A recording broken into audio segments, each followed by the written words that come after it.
Well, it's 2025, and we are bringing the new year in with a bang.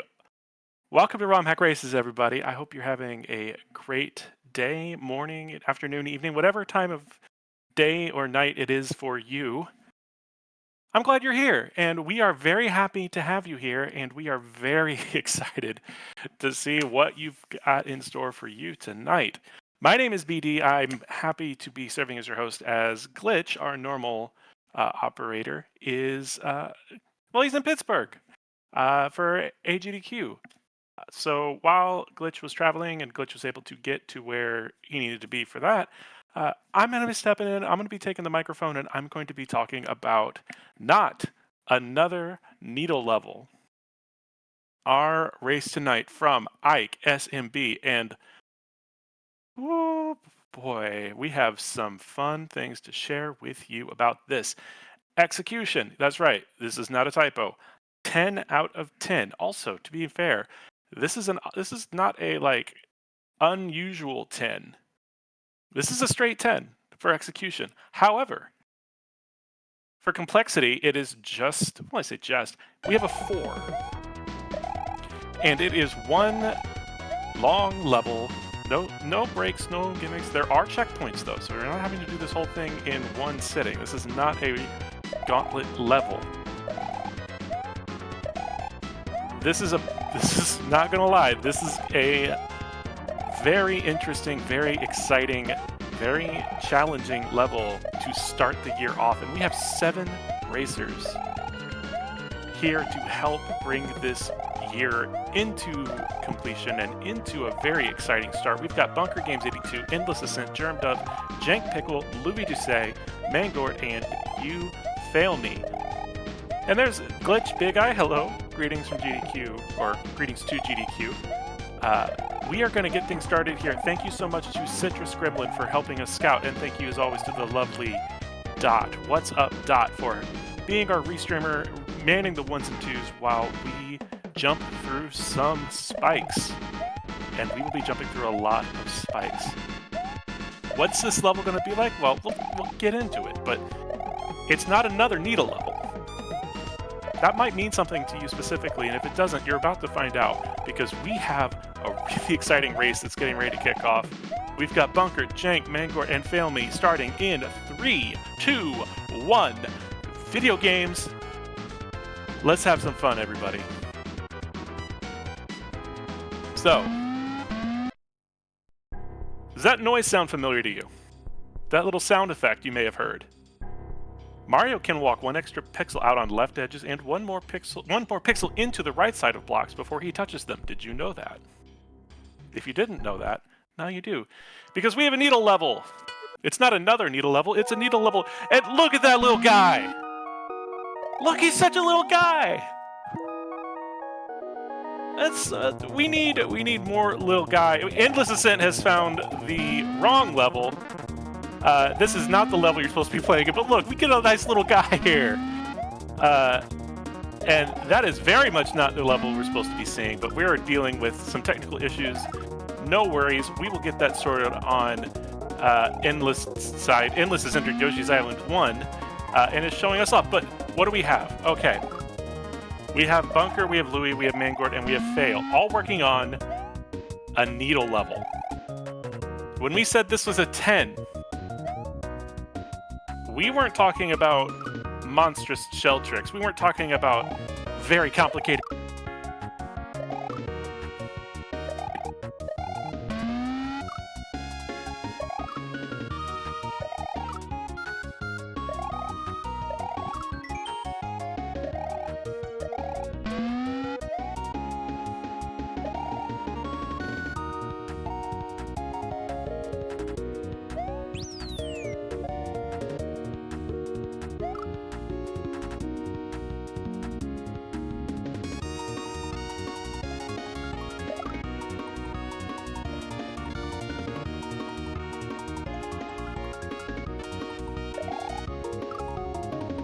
Okay, this level is so hype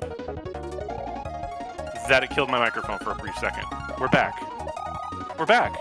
We're all good. Hey, nothing happened. And look, we've got some save points. Fail has reached the second save point. Bunker, Louie, and Mangord have reached the first save point. Okay, we've got some gaming going on, and I want to take a bit of a step back and talk about something a bit meta.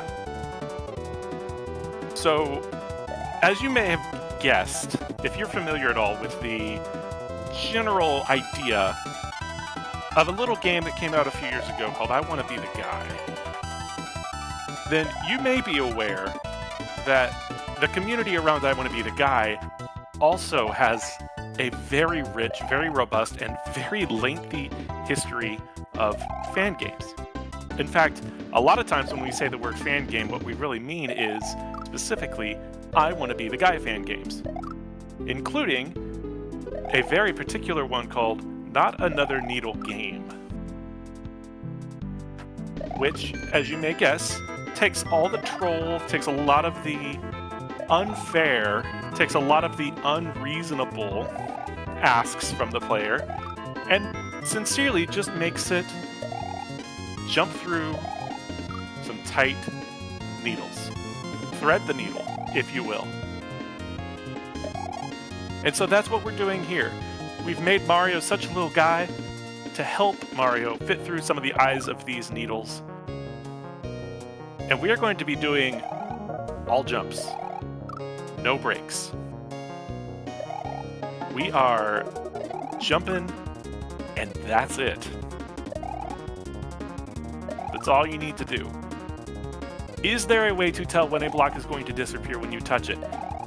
That might be... Oh, fail! I didn't say we got rid of all the tricks. And I didn't say I got rid of all of the little sprinkles of Kaizo, if you will. As Fail just found a hidden block. But in general, no, this is a fan game inspired level by Ike, which means there's going to be a lot of fake platforms. And really the best way to figure out what that looks like is right at the very beginning. If you jump straight up, you'll notice that the platform there is fake. So it's, if not to, let's say, inform you, maybe inspire you to be on the lookout and be thinking that not everything will be as it appears. As you can see, Louie finding out that that is a fake platform.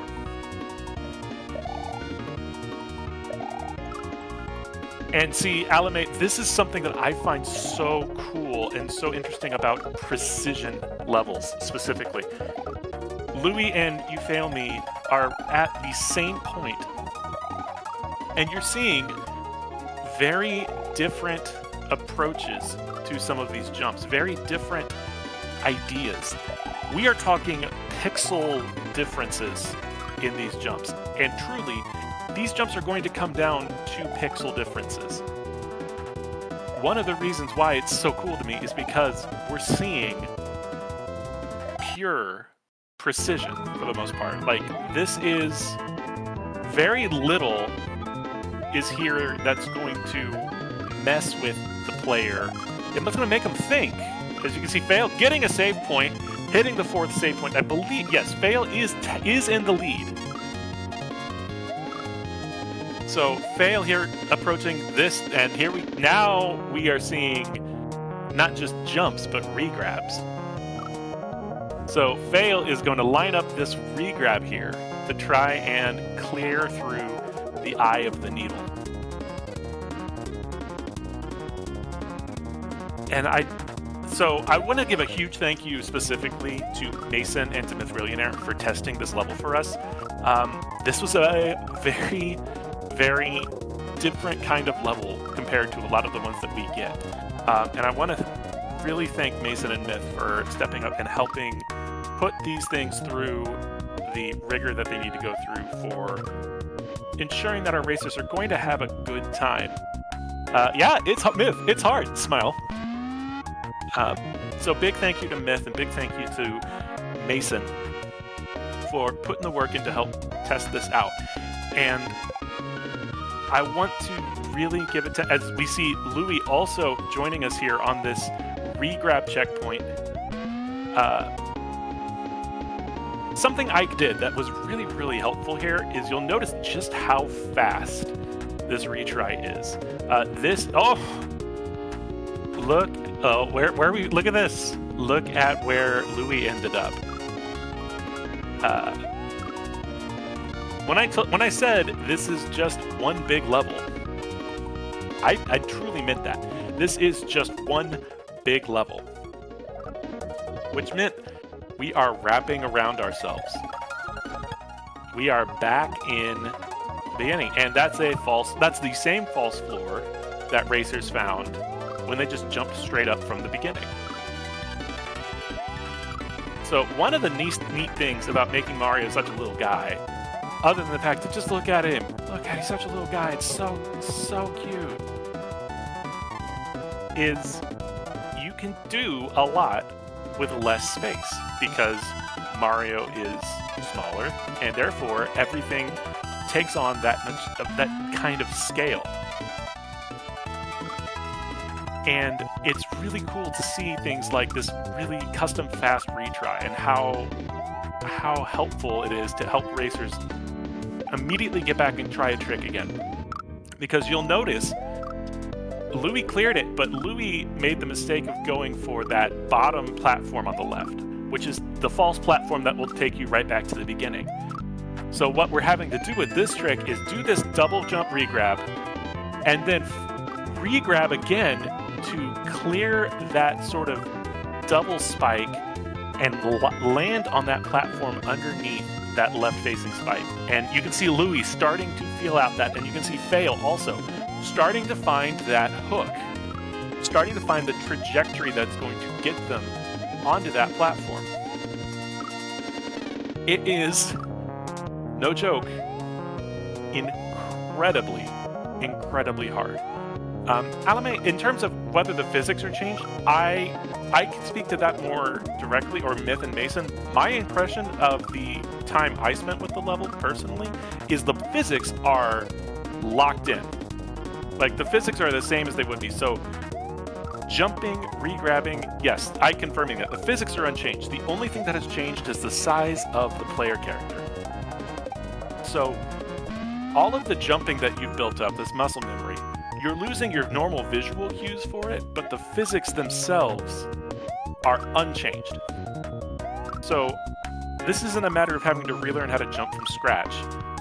This is the same physics. This is a same feel, if you will. So we kind of saw, shout out to Nick Skillsmith, by the way, who released a hack not too long ago, proving that you can just do things in precision by feel alone, by removing the player character entirely, visually that is.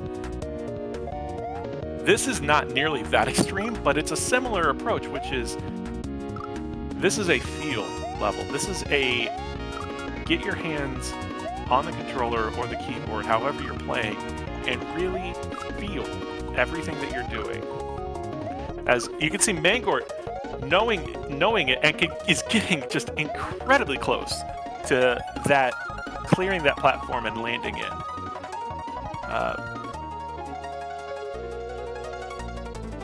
You can see,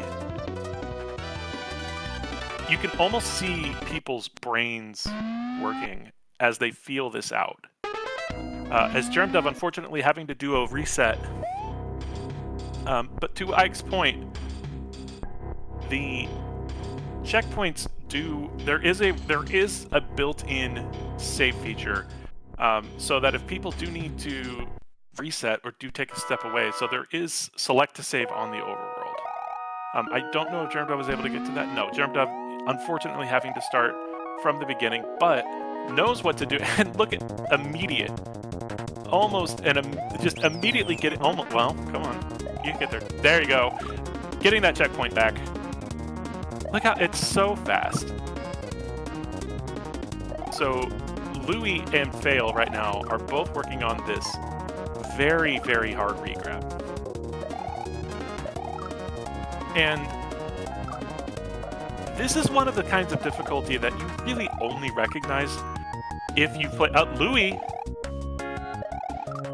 Oh, Louis. Oh, okay. So Louis gets the regrab, able to hook around, but doesn't quite have the momentum necessary to get all the way up to that platform after making the regrab. And you can see it's not consistency here is so key, but consistency is going to be really, really tricky because these jumps are incredibly tight. These jumps are incredibly precise. And when you have a little bit more leeway between the pixels necessary to do something and to get somewhere, consistency is a lot easier. But this glitch pointed out here, Team One Shot has a definite advantage because if you are able to one-shot one of these jumps, that is an immense advantage in terms of a timing factor because it means you've avoided this sort of sussing out. As you can see, Louis going 1 pixel too far and falling off that platform. Louis now able to make that platform now multiple times, so that is a very, very impressive. And Germdub getting back to checkpoint 3. Everyone so far that's been racing has made a checkpoint, which is awesome. This level could go the distance. I'm just going to say it. There's no pressure here on anyone to finish this level in any guaranteed amount of time. There is a functionality if you want to save your checkpoint and come back to it later. That is it. You can do that on the overworld. Just hit select on the overworld, and you can save and come back. But this is Germdub. Listen, Germdub is gaming. If you want someone to look out for in 2025 in terms of who is going to be quote unquote on the rise, so to speak, Germdub's really high on that list. They've been putting in an absolute ton of work. Fail and Louis right now have roughly the same amount of knowledge and are roughly,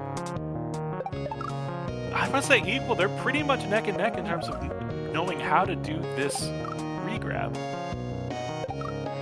Now, knowing how to do the regrab and doing the regrab are two very different things. As you can see, Germdub now joining them in trying to navigate this very difficult regrab. And yeah, it's shout out to this custom fast retry, by the way, allowing our racers to get a whole lot of attempts in very quickly without being visually jarring or without being visually demanding. Sometimes that's tricky, and Ike did a very, very commendable job in quality of life for this type of level.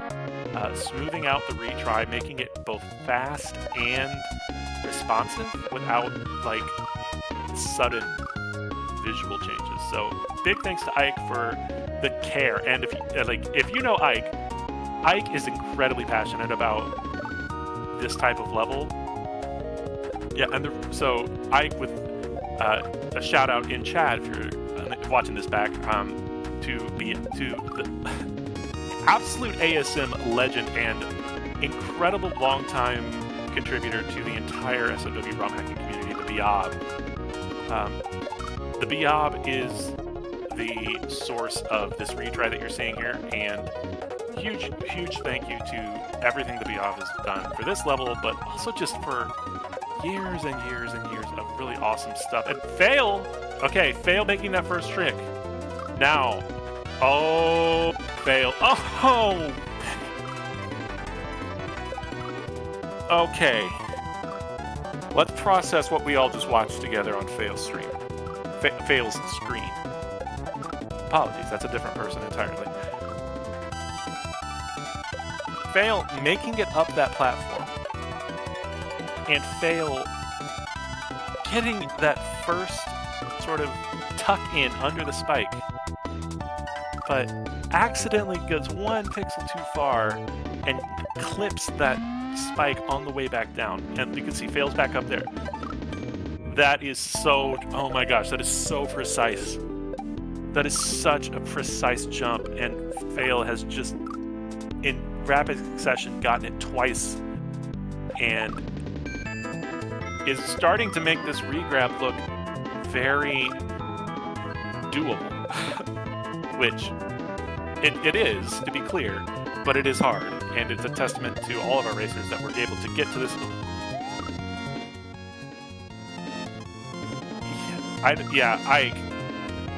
I want to be very deliberate in the word choice I use here.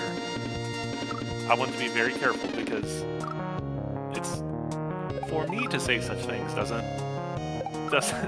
it's very easy to be hyperbole. This might be one of the coolest precision levels I've ever seen. It really might be, because it's so contained. It's so, like, I don't want to say it's, to say it's precise is both obvious and condescending, but it's so deliberate. Yeah, as Jank joins us, she is also on checkpoint 4, and that means all of our racers right now on stream are on checkpoint 4, and you fail me, get back up there. You fail me feeling this out a bit and really being, really showing it off here. Oh. So, I don't know if you picked up on that, but you can see it in Louis' screen. That platform to the right is a fake, and that is, Louis gets Louis is the first to reach checkpoint 5. Oh my goodness. Louis Doucet making that jump up, avoiding that spike on the way up, and getting to checkpoint 5, the first of our racers to get to checkpoint 5, and Louis' reward is more regrabs. As Fail had a few more attempts, I believe, at that jump, was able to get it, and is now tied with Louis on checkpoint, and we are now in, you got some regrabs in the last checkpoint. You know what your reward is now? Yeah, yep, more regrabs.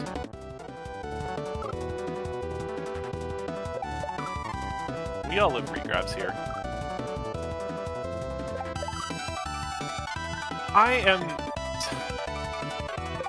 Yes, this first jump off the spiny is very tough. They are all very tough jumps, but when the tester comes in and says that this is the particular jump that is tough, bear that in mind, y'all, as you watch this, because these are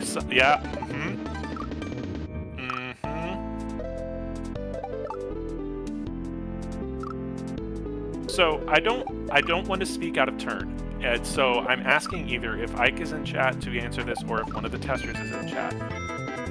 What is the hitbox on these spikes?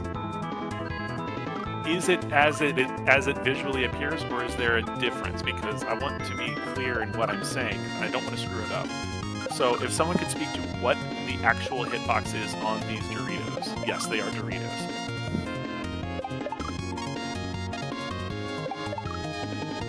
And meanwhile, while we're doing that, I would like to take this moment, since Doritos were brought up, to say that I've had a change of heart. I've had a long time to think about this. I've had a lot of evidence to consider, and I think I can come out and say this straightforwardly, like as straightforward as possible, and be willing to stand up for what I believe in. The sweet chili Doritos are the best Doritos of all time, and it's not even close.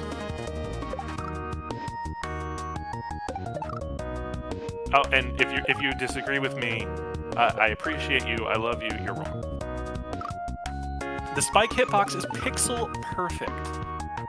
The interaction points on Mario have a pixelish of give depending on where exactly it is. So, yeah, think about that. As Louis out here finding the road, finding the direction to go. Yes, this was a discussion we had recently. Shout out to my friend Laszlo. who brought this discussion to life. And I would just like to echo Laszlo in agreeing that sweet chili Doritos are the best Doritos.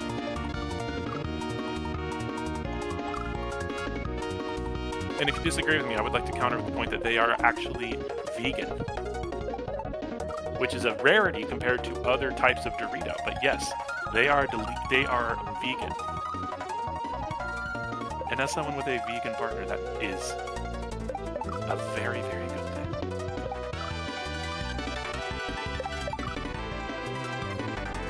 All right, everyone, we're a little bit over 20 minutes in.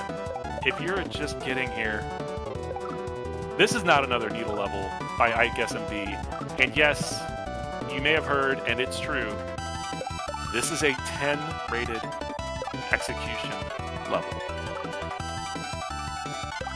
And if you're wondering why, I would like to direct you to the regrabs that are being performed right now by Jank, Louie, Germ, and IkeSMB, all of whom have really, really put the work in on this and are just doing so well. Louie,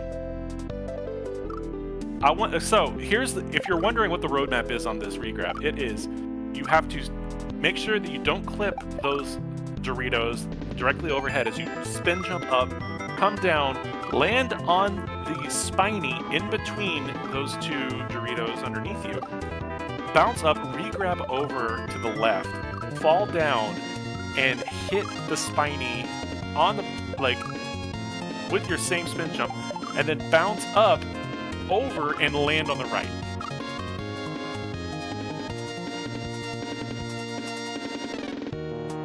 This is absolute pixel precision Super Mario World at the highest level, and you're seeing all of our racers do it absolutely stellarly. Absolutely stellarly, y'all. And you can see Louie's a gamer, but Louie really taking the time to feel this out. You can see Fail also on that section. Meanwhile, Jank and Germduff are both working on this regrab over, and Jank's getting close. Jank is feeling that out, and Jank is getting close to dialing in that double bounce regrab over the spike and down.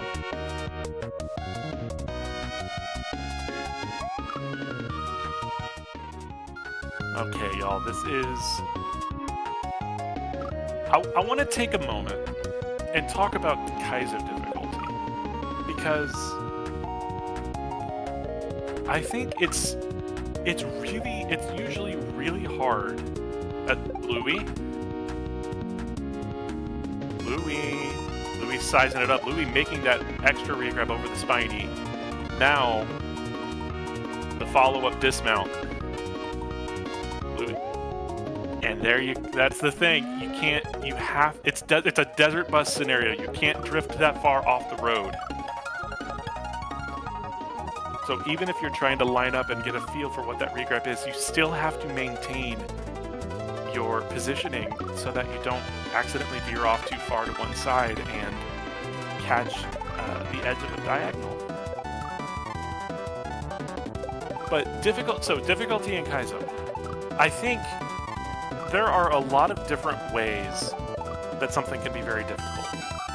It can be difficult because it requires very obscure and very complicated technical skill. You fail me. You made a run for it. Goodness gracious, y'all. I'm trying to talk about this stuff, and you're gaming too hard for me to make a point. My point is, something can be hard because it's required tech. Something can be hard because it's something you're not used to doing very often.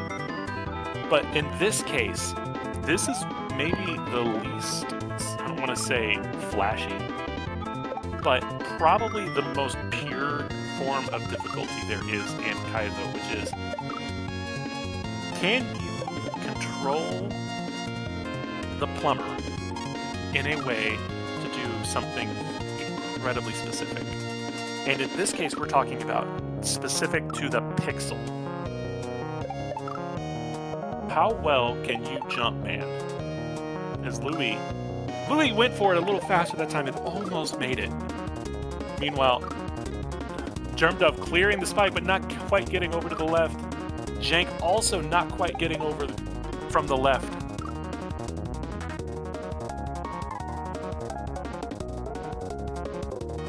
This is the purest form, in my opinion, of Kaizo difficulty. It is the most nothing between you and your goal except pressing the jump button in specific ways.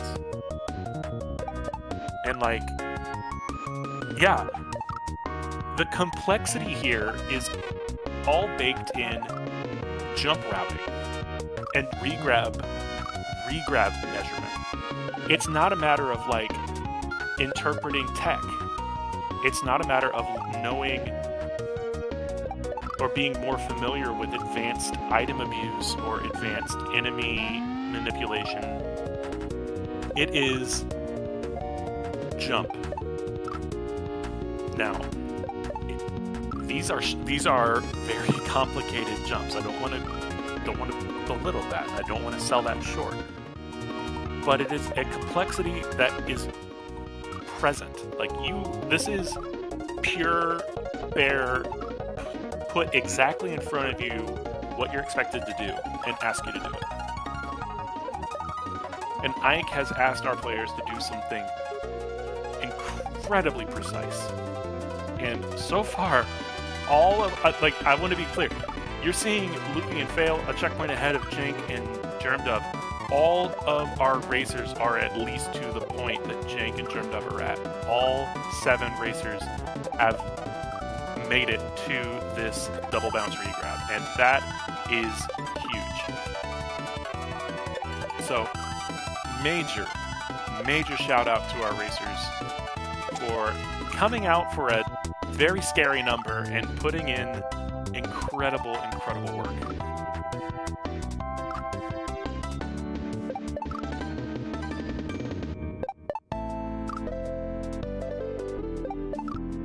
You know what?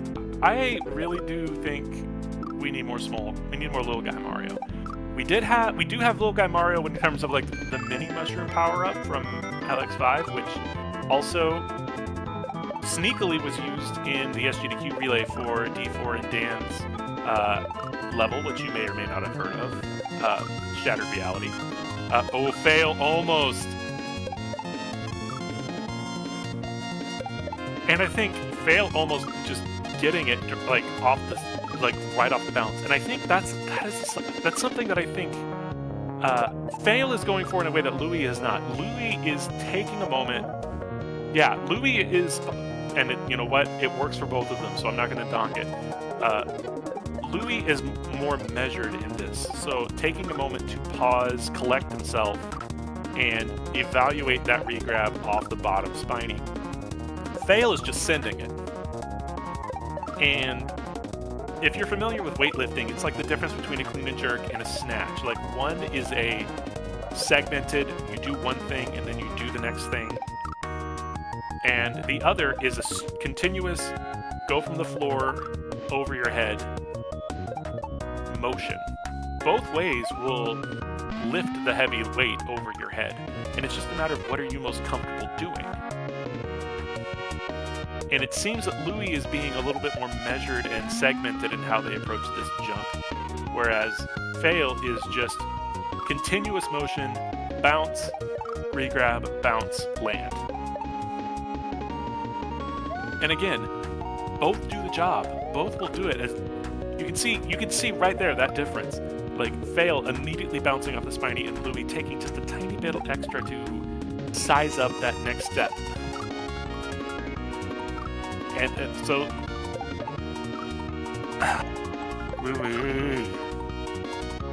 Louis sticking the landing off the spiny, but getting clipped. And I want to. It's times like this that it can be disheartening, but also like you did the hard thing.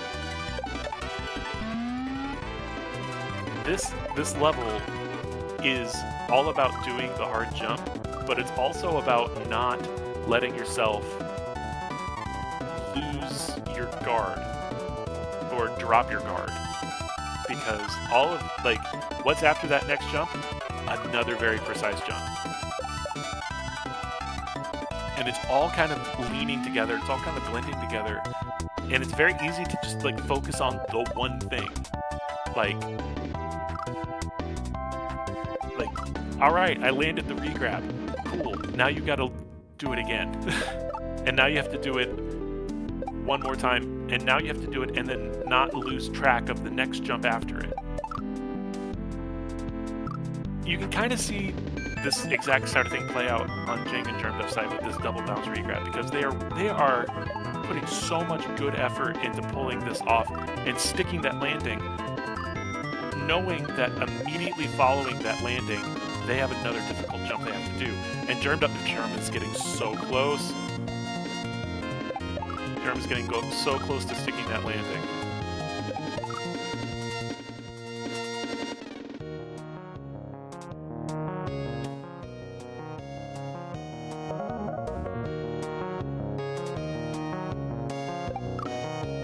We are putting in such good work, y'all.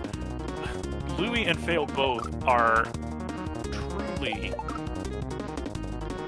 I mean, to say it's pixels difference is, I mean, I feel like I've been saying that a lot already, but it's the case. We are talking pixel differences here.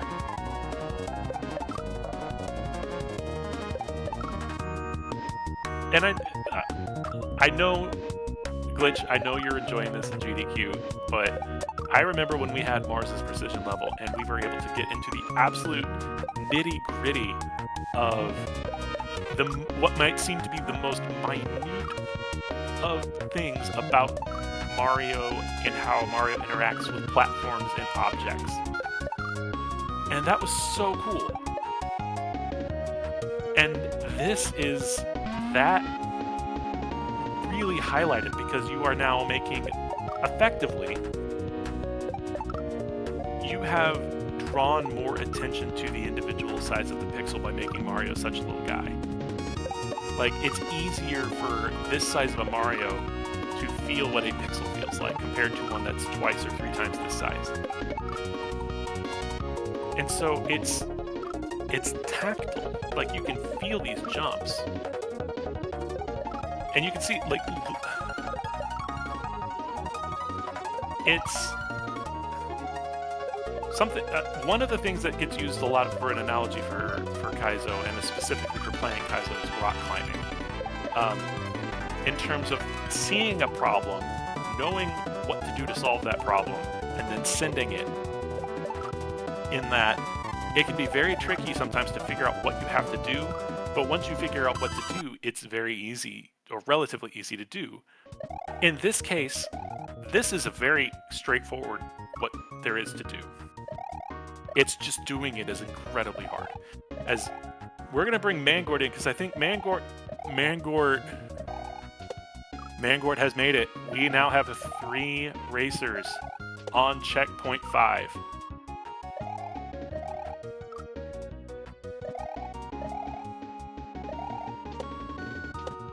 Yeah, Mason knows what Mason is on the rock climber analogy train. I know that for a fact. But yeah, Mangort joining Louis and Fail here on this spiny regrab.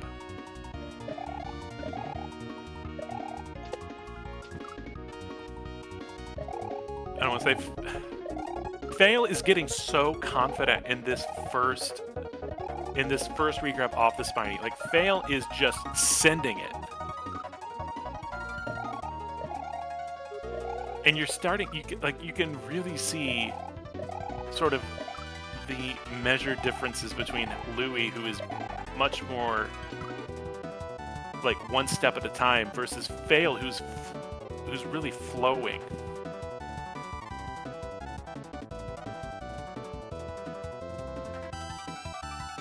Oh, Jank landing the regrab. And now let's see if Jank can get back there and make that jump up to the platform. Jank making progress up to join Louis, Fail, and Mangort.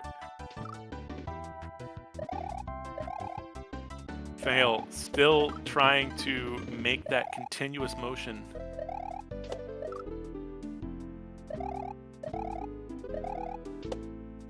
So one thing I'm not sure of, and I'm hopeful that someone in chat can kind of help. But in terms of these blocks, we'll get there, Boozy. Don't worry, all in due time. But in terms of the blocks that Mario is standing on, how many pixels of it are platform versus semi-solid? So, in other words, how much of a ledge is there in a platform? Because I see, sometimes you can see Fail cutting through versus sometimes Fail clipping the corner and shooting up into the spike. So I'm curious if Ike or if one of the testers knows the answer to how wide a ledge is there that defines the difference between a platform and just a design element, effectively.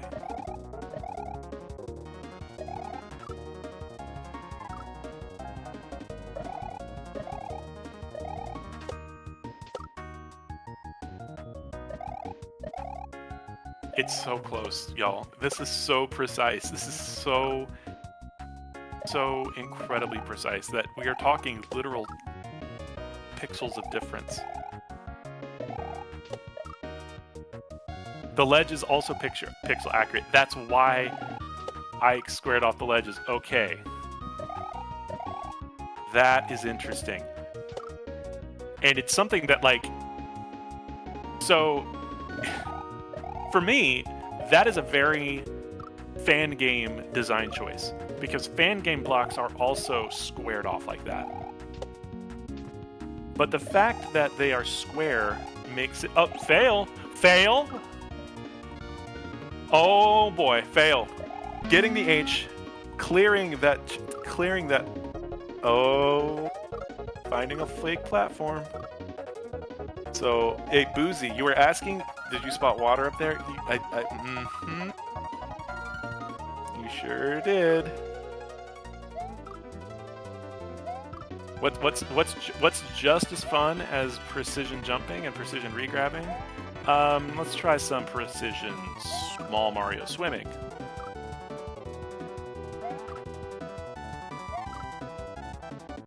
Yes, Baba, if you're here, shout out. This one's for you.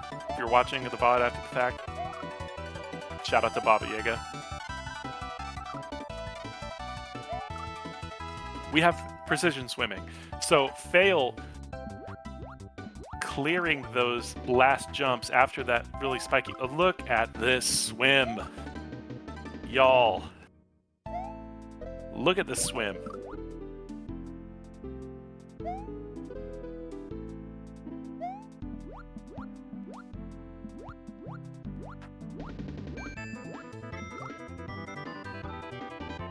Germdove off...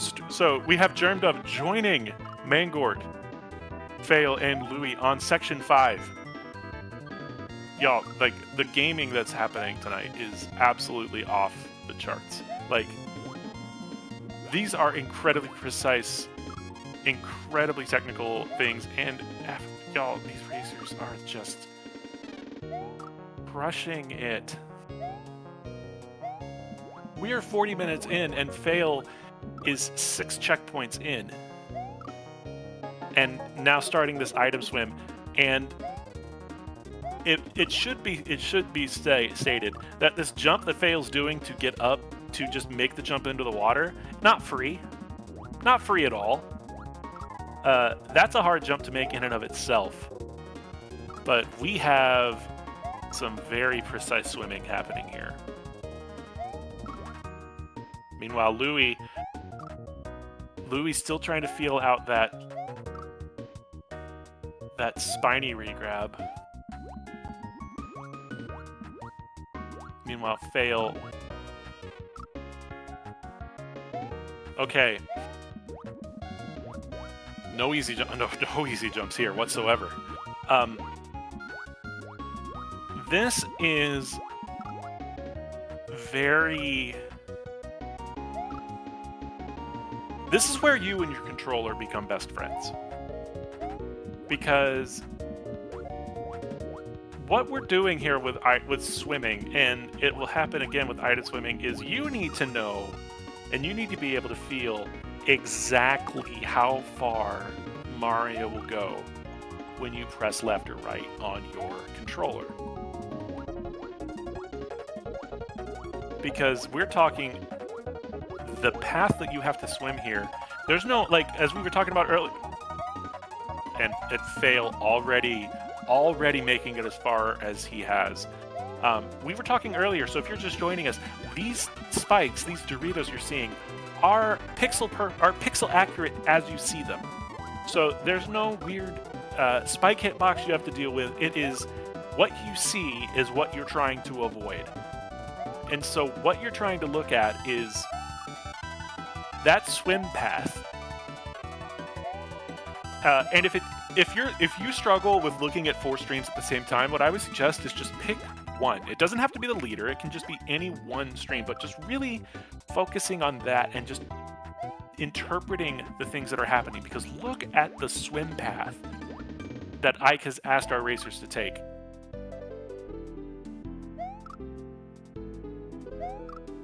It is... If you don't know how far you move every time you press left, and almost every frame that you press left on your controller, you're going to learn very quickly when you do this swim. Yeah, and again, massive shout out to our scouts who are... Y'all, when I tell you Citrus is putting in work, they are absolutely putting in work, helping scout all 7 of our racers tonight. So please, everyone, give some love to Citrus for their contributions to helping make sure everyone knows where everyone's at and helping me and Dot figure out who needs to be on screen at the same time. Yeah. Thank you, Endless. Thank you. And thank you to all of the scouts that help us out over the course of all of the weeks that we've been doing this. We truly can't do this without you. We really can't. It really does take a crew, a posse, to put these races on, and we couldn't do it without each and every one of the people that help contribute to make this thing happen. So thank you so much to everyone, and thank you tonight to Citrus for being our fail.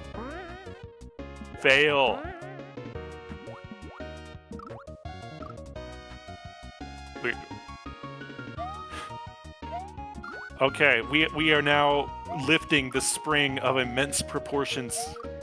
We are... Someone mentioned in chat earlier the reference to that an ant can lift multiple times their body weight. This little guy Mario can also lift multiple times his body weight, because Mario's just gonna yeet this spring to the other side of the water with him.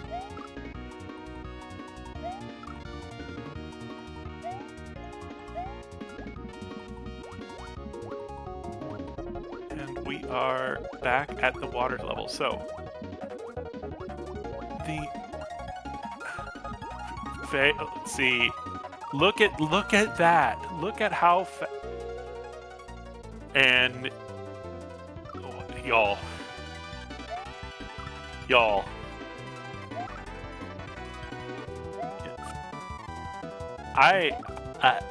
I'm speechless. I'm speechless.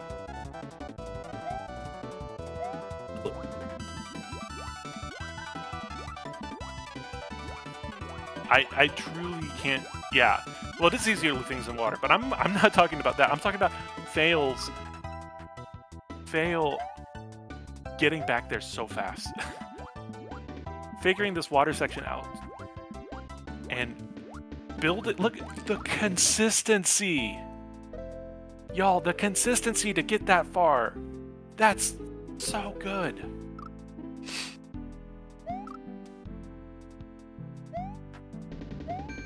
Goodness gracious.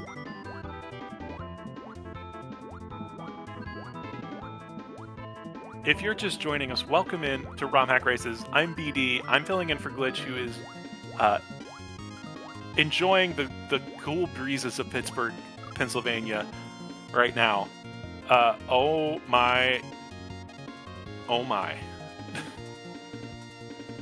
And yes, if you just saw that and are asking yourself, wait, what? Yeah, welcome to Not Another Needle Level by IkeSMB. This is a 10 rated execution level.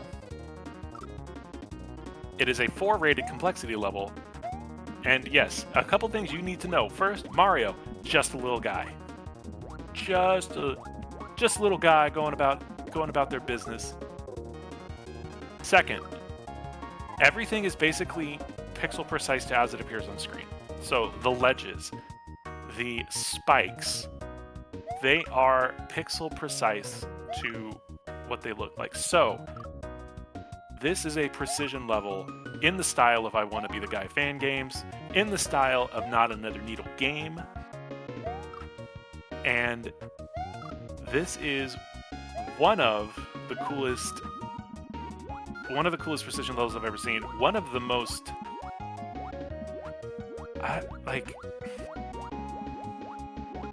this has been like the past year in general as Fail gets back to the spring,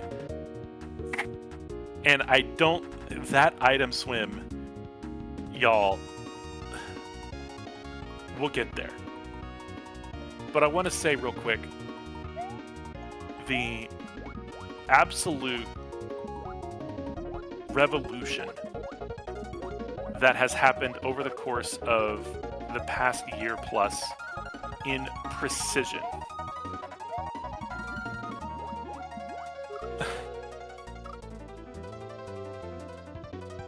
No?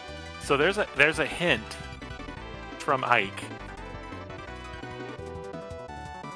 But I'll let y'all figure out what needs to be done. But the work of Mars, Eden, Nyx, Glitch with Vast Minutia, and now we're seeing this, which feels at some level like a culmination of precision. This is... where do we go from here? Like, is this... What else can we do with this? What else can be asked of the player here?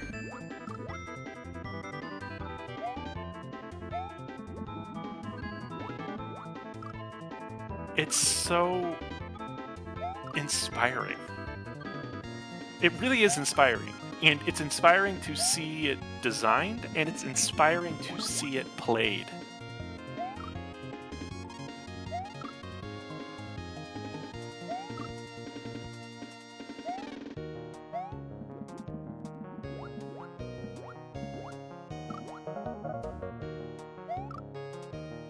It's such a... I thank you for making this. And thank you for sharing this with us. It is available for download. So if you go to romhackraces.com to our race levels page, you can actually download this as well as all of our previous race levels, including other precision levels by Mars Ampere, and I think there's at least one other one in there. Also, shout out to Jank Pickles Alerts. They're very cute, and you should go follow her and all of our other racers. But yeah, if you go to romhackraces.com, you can download this level and get it patched up and give it a try for yourself. You can also join our Discord, which you can find at !Discord here in chat. And in our Discord, we have a bot that will let you do a search for level creators, level titles, specific difficulties, and you can download this week and every other week in our catalog, going back 7 years almost now. So that's romhackraces.com, and you can also type !Discord in chat to get a link to join the official RomHack Races Discord, where not only do we talk about these, but we have resources like our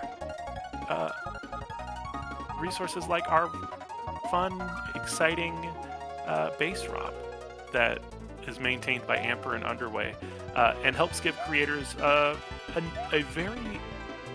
very quick and a very deliberate starting point if you're new to hacking SMW, or you just want a stable platform without having to go through all of the setup process of building your own base from scratch. As now we find what might be the first real brain ask of the level. Because as Ike hinted in chat, please don't actually try and item swim this back. That's not the answer. Or at least, it's not the intended answer. So if that's the case, what is the intended answer?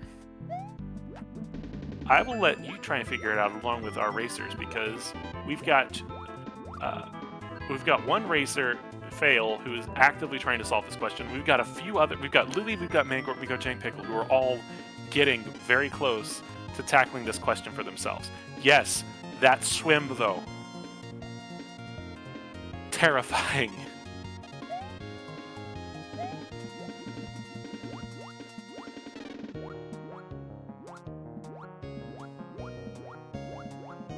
Also, something to pick note at Louie.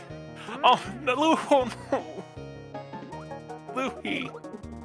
Louie getting the double bounce off the two spinies, but not able to if you will, thread the needle to get up to the save point.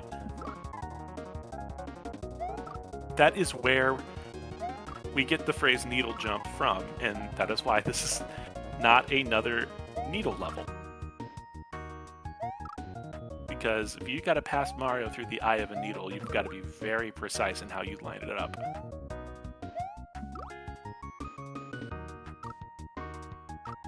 All right, Fail, hopefully not losing patience. Getting back up to get this swim, and has made it to this swim a few times now. Oh. Fail's getting pretty consistent at this swim when he's able to get up there.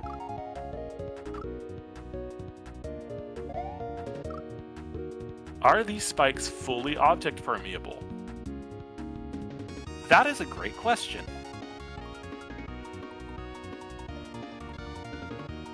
That is a question worth asking if you are a player.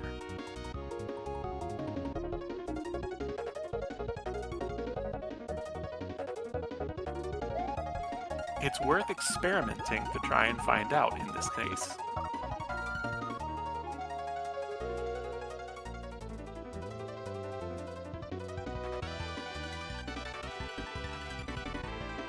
Failed taking the time to calibrate and use the death screen to take stock of situations, to take stock of surroundings, try and figure out where to go next, routing, all that fun stuff.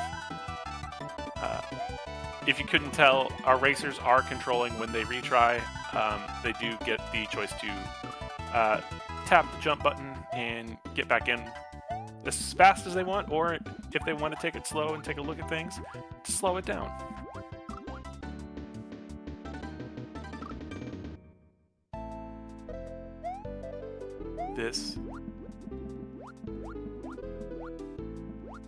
If you are a fan of precision, you owe it to yourself to play this level. I'm just going to say it. You owe it to yourself to play this level. If you are a fan of precision movement, of precision jumping, and deliberate, purposeful movement of a video game character, you owe it to yourself to give this a try.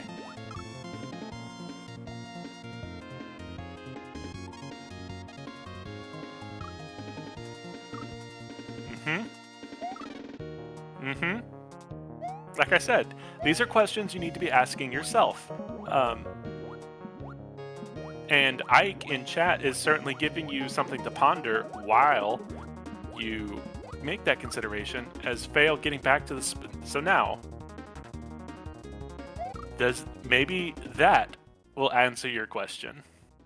So that spring certainly doesn't seem to care about any of that in terms of the spikes.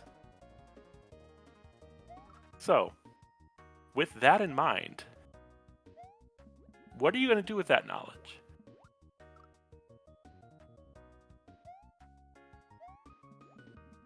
What are you going to do with the knowledge that this spring doesn't seem to care about any of those Doritos?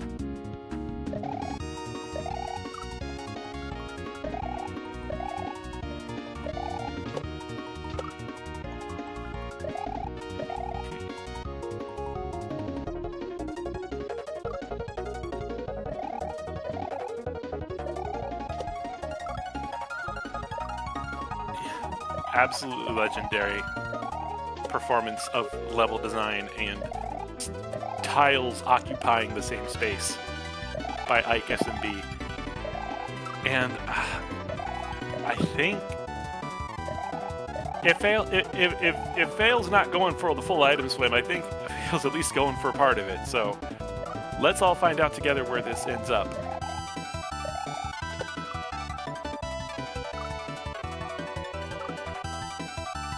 Meanwhile, Louis trying to get back to that trying to get past this double spiny bounce. Has been very close a couple times, but just needs to put all the pieces together on one attempt. Meanwhile, Jank and Mangort are both also sizing this up.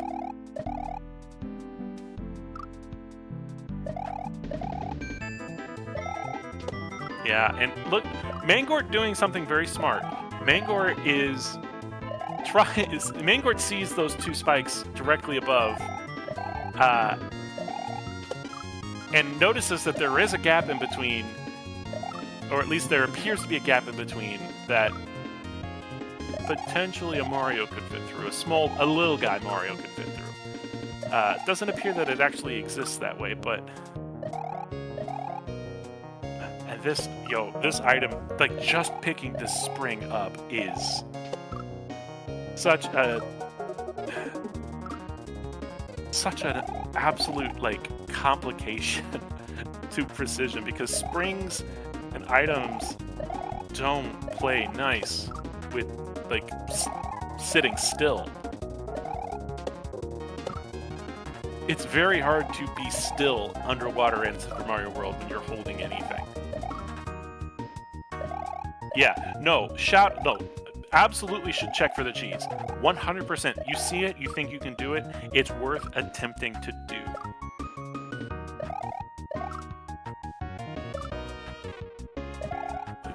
Are you telling me we could have had an even littler guy?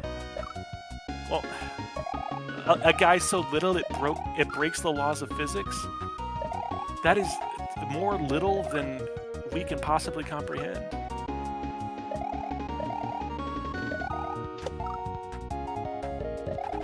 Oh, that is an H. That is an H for Louis Doucet. Finally getting there. Absolute gaming. Yo, we're an hour in, and we traditionally, and that's fake, we schedule roughly 2 hours for this restream every week, and I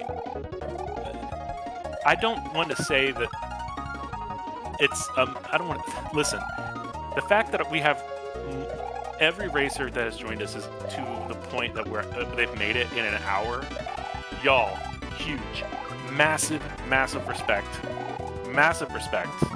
Everyone, please do yourself a huge favor. Go follow all of these racers. Go celebrate their incredible achievements, because oh my goodness, these people are so good at this game. It's and see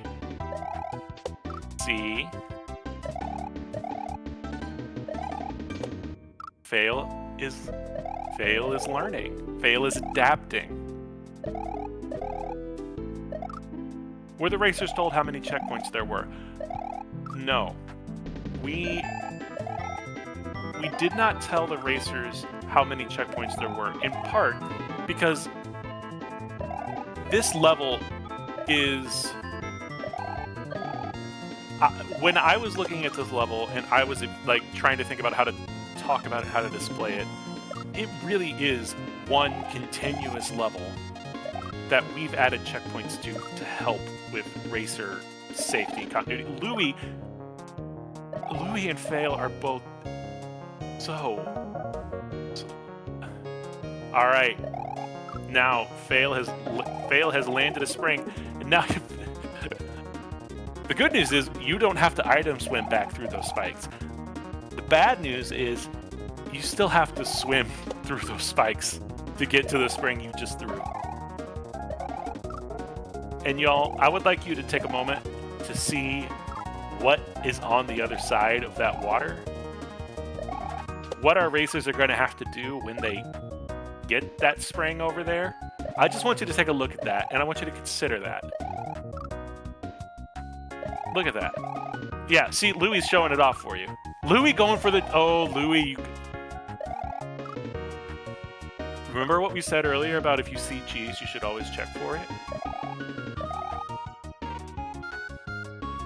Louis over here thinks he sees some cheese. Oh, but... Not quite the cheesiest.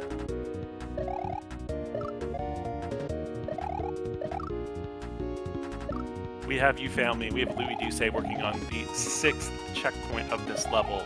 We have Mangort, we have Jank Pickle working on the 5th, and we have Endless Ascent just off stream working on the 4th, right behind. We're an hour into a 2-hour restream and change, depending on how far we go. And I just want to say thank you. Thanks for being here. Thanks for spending your Saturday night with us. Can someone please screenshot that? Not to share necessarily, but for posterity's sake, and in case it happens, so that we have evidence. Normally I would do that, but I'm kind of occupied at the moment.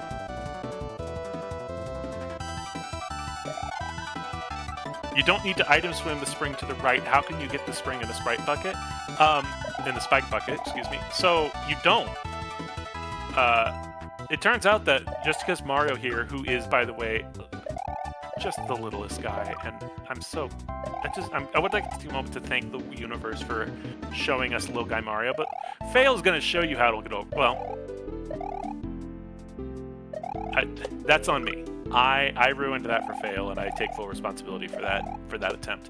But no, little guy Mario over here still has an arm and can still absolutely chuck things much further than his size would indicate.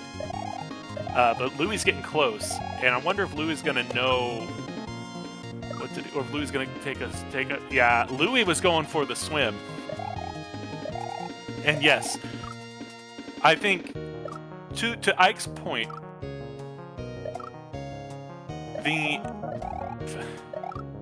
one of the things that's important in a level like this, when most of the level is... Oh, wait, hold on. Fail. Oh my God. I didn't even realize, I didn't even think about the fact that the spikes that they would land and be amongst the spikes. I didn't even think about that aspect of it. Oh man.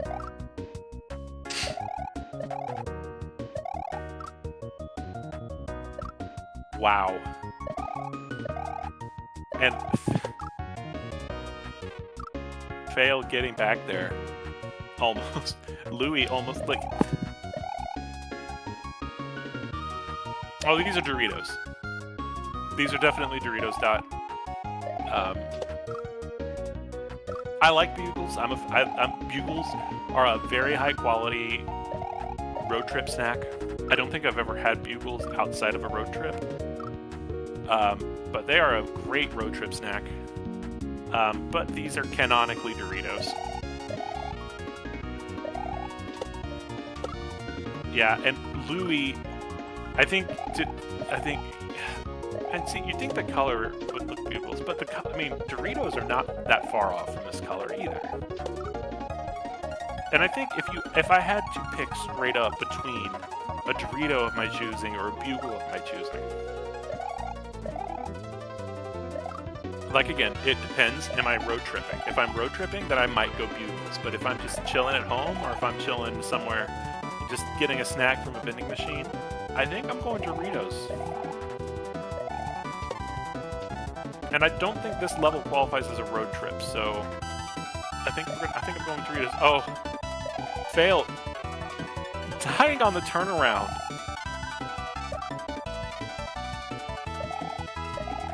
And I think one thing you're seeing here is we've been talking about pixel preciseness. Grabbing where on a spring do you grab the spring? Okay, Louis has figured out where to aim the spring toss. But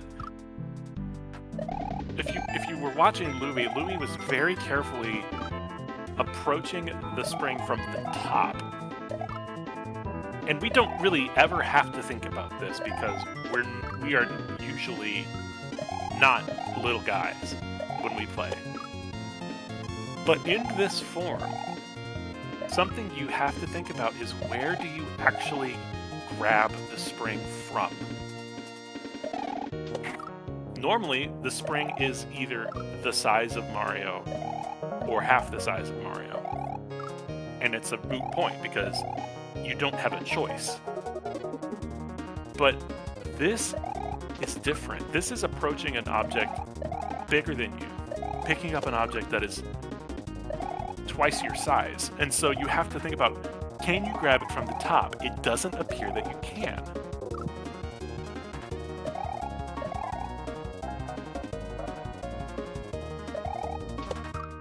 Okay. Fail.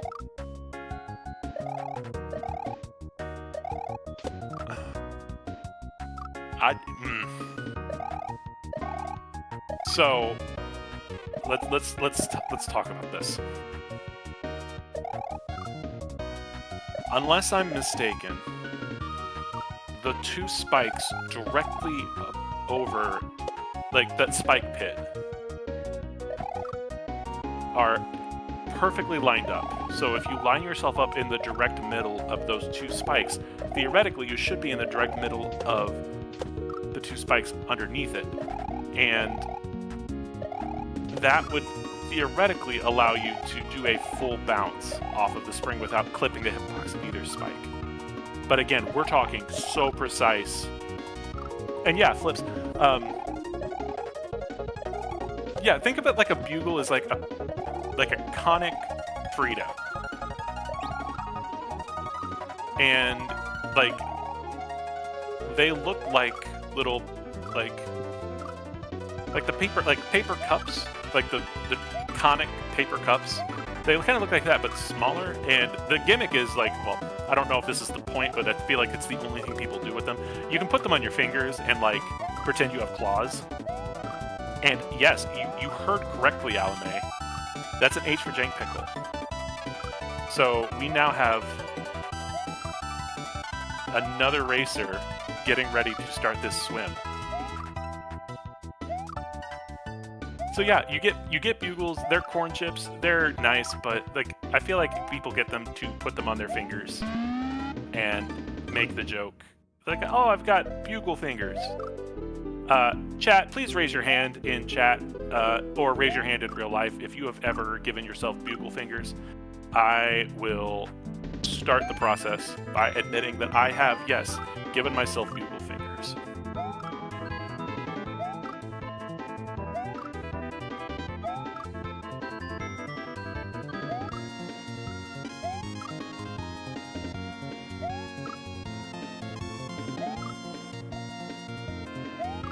Well, see, Ike, if you go into this thinking they're Doritos, then of course you don't put Doritos on your fingers. It's weird.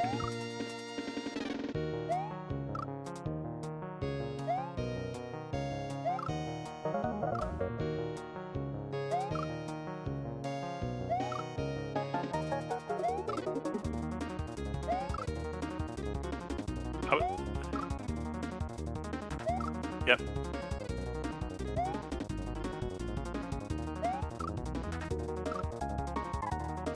I appreciate everyone standing up and representing the bugle finger universe.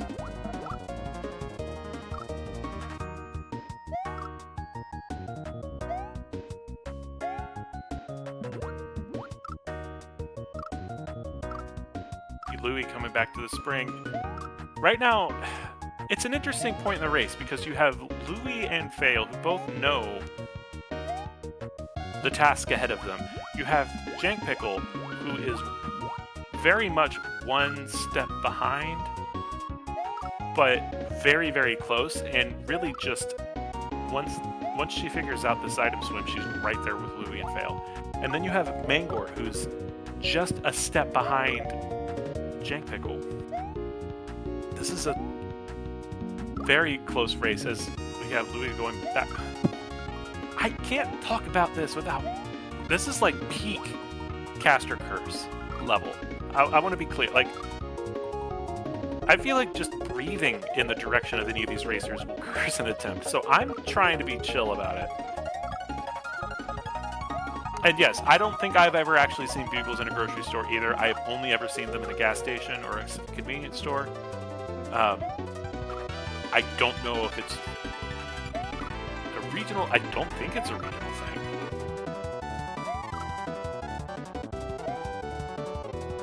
All right, Louis back at the spring. Fail back at the spring. Okay, Fail gets...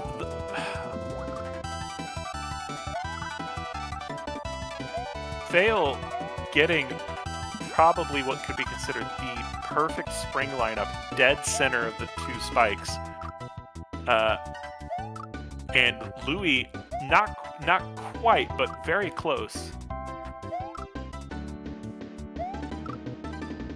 All right, that, oh man. Okay. I would like for Mason Myth, if either of you here as a tester of this level, I would like you to speak to your experience. How hard is this swim? I just want you to, I want everyone to hear it in the words of the testers of this level, how hard this swim is. And then I want you to consider that and then watch how well everyone is playing it.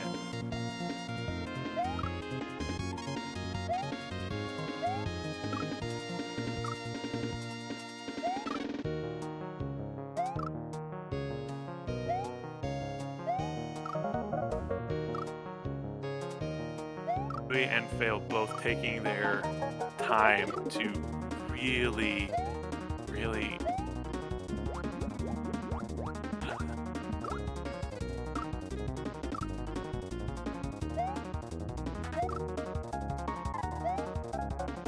all right, Fail getting back to the spring. Yeah, and the thing is, in a level like this, we have testers of all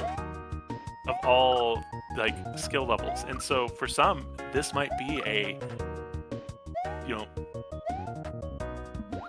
much more of a time commitment than it would be for others. So like, no shade or shame to Myth for coming out and saying that they were only able to invest enough time to get to the checkpoints before this.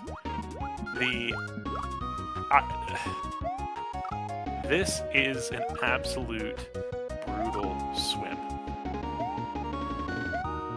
Yeah, that spiny regrab bit, which by the way, the one that Magort's on right now and almost got. All right, Fail.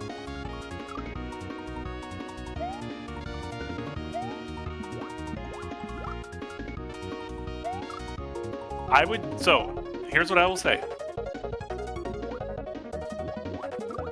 Everyone here should give yourself more credit than you are giving yourself. Because I promise you, if you sat down and you genuinely put in attempts to get to the first checkpoint, you could get it.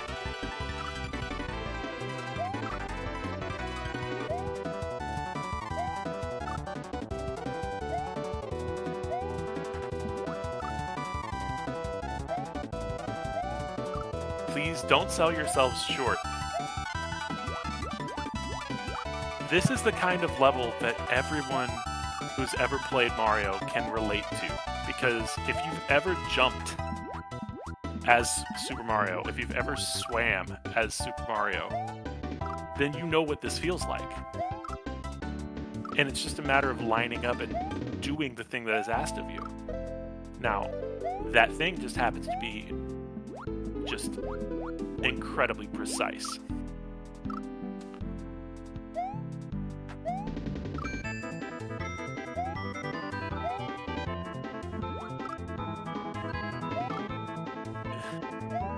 Louis not able to get the full throw off that time after making the swim, and that is...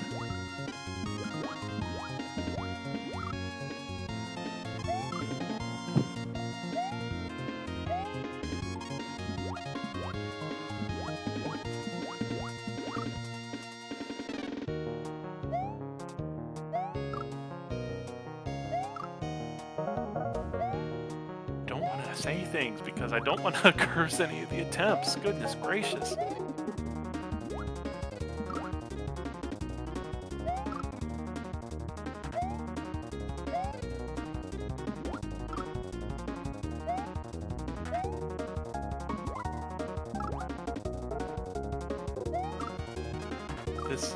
Y'all, if you are here, if you're just coming here, welcome. Welcome to ROM Hack Races Week 323. I'm BD, I'm filling in for Glitch while Glitch is chilling at AGDQ, and we are watching Not Another Needle level by IkeSMB. One of the most precise levels possibly ever made in SMW.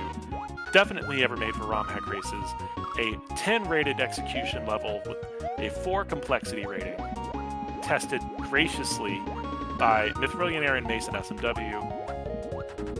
We have Citrus Gremlin here. They are helping with scouting all of our racers, and we have What's Up Dot on the restream, bringing you this action, this precision action. And if this is something you want to at least poke around and see for yourself, even if it is aspirational, you can get this level at romhackraces.com. You can also get it on our Discord by using the get level command in our Discord. !Discord in chat if you'd like an invite to our Discord server. All right, Fail. Fail has found... Y'all.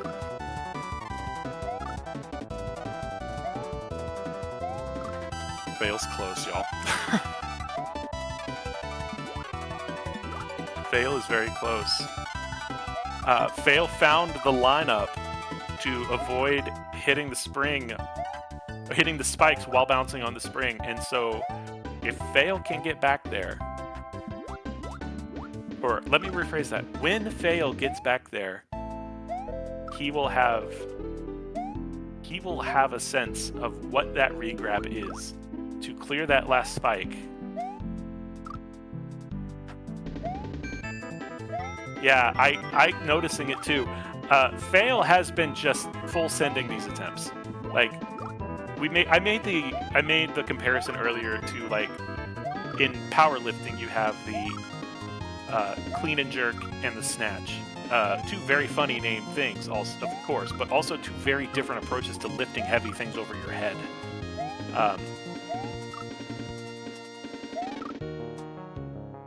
Fail has been doing these moves in very, like, when approaching them, Fail has been full sending it and just going straight for it. And in that attempt, Fail, to Ike's point, didn't go for a sort of test feel or regrab. Maybe because he thought he couldn't because of the spikes, but that will probably, like, we'll see if that changes now.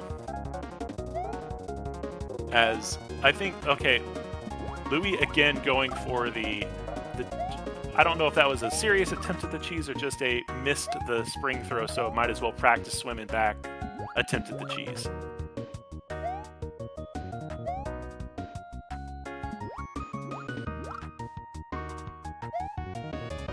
But we are making such, like, everyone here is making such good. Yes, this is the strat that if Louis gets it on stream, Ike has sworn to eat a sock if Louis could possibly pull that cheese off. And to be fair, Louis is not seriously like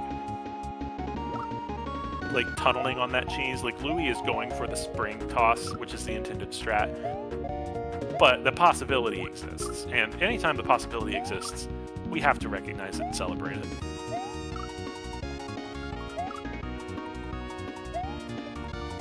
Meanwhile, Jank, also in the top left, also focusing on this.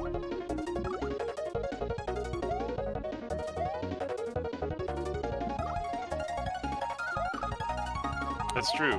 Eating articles of clothing on stream is both a time-honored tradition and something that you shouldn't do unless you are very sure. Okay, I want I'm gonna say help people out, but also I want to give give a bit of a clear, yeah, Jank just going for it. But Dot, forgive me for doing this on the fly. Is it possible that for at least a few minutes, we could go to a one-player shot of you fail me? Just to give sort of an easier way for people to see just how tight some of these jumps are. Thank you okay, Dot, you're the best. Thank you so much, Dot. Okay, so this is a zoom in we have a fail, and I'm hopeful this gives you a clear picture of just how tight some of these things are. How tight this is, you know, how tight a swim this is. Yeah, it also shows how small, tiny, like how little a guy we have here. I think Ike was saying earlier that the player is 8 by 10 pixel. I mean, to be clear, that's pixels. So 8 pixels by 10 pixels. Also, keep in mind that the spikes are pixel precise as they appear. So you have no visual, there is no wiggle room, literal or technical. This is what you see. What you see is what you platform in this level, and it's yeah. Mason makes a good point. One of the things that this does, when you shrink the player size like this, it makes a pixel bigger. Not necessarily in terms of how many of them there are on the screen, but in terms of, let's say if you move Mario 1 pixel and Mario is 8 pixels wide, you're moving Mario an eighth of his body width in one tap. Now, if Mario is 24 pixels wide, that's a much smaller amount. So by shrinking the player to this size, Ike has effectively made each pixel more important. And you're seeing the result of that in just how both the ask, but also the ability these players have to make such intricate movement, to make such tight needle jumps and needle swims without changing any of the physics. As was said earlier, these are vanilla physics. Vanilla jumping, vanilla swimming. The only thing that's different is Mario's size.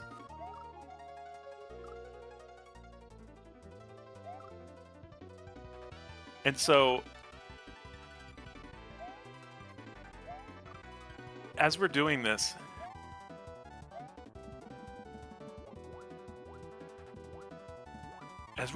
I'm hopeful that this gives us all a better appreciation of just how tight all of this is.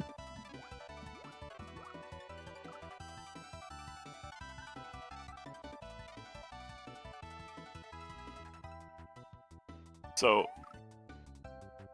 we have 5 racers still really going at this. And yes, thank you again, Dot, for for giving us that little bit of an exercise. Yeah, and Germdove's throwing shells around. This is this level is not quite for not. I will say there is no shame ever in recognizing that it's time for you to play something else. The level will be here. It's not going anywhere. There's no pressure whatsoever to finish a level in any given amount of time. And while we strive to make our levels enjoyable for a wide range, we recognize that sometimes in order to fully represent the full width of creator and creativity, sometimes some levels won't be for you. And that's honestly, that's a sign that you know what you like, and it's a sign that we're doing what we can to help everyone. So please never give anyone shade for tapping out of a level early. Never give anyone shade for any clear times, and celebrate the fact that people are playing this at all. And not just playing it, but playing it well. That's right. Fail, again, we're talking pixels here, and Fail just not quite lined up pixel perfect enough to make that spring jump. Yeah, the deaths going back are incredibly tragic.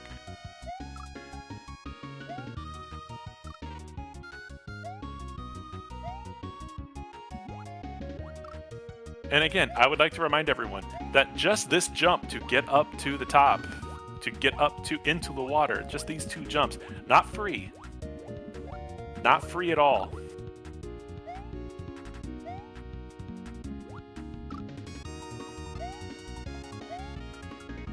All right. Fail getting a lineup again.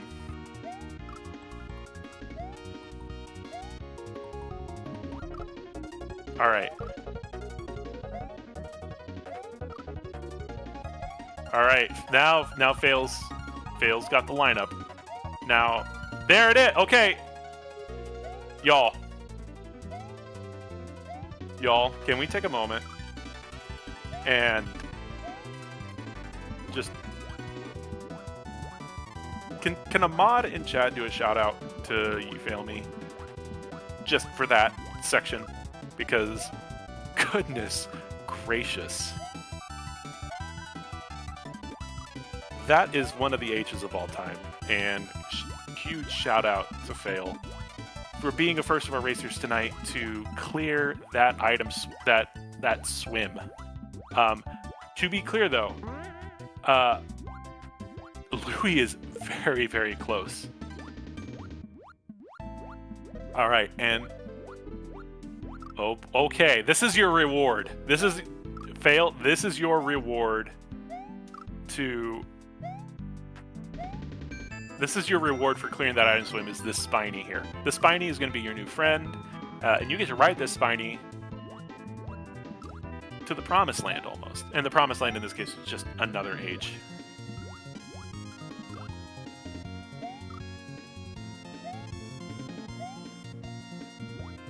Yeah, it is truly a testament to the skill of the players involved that we are at a point that this race can be close.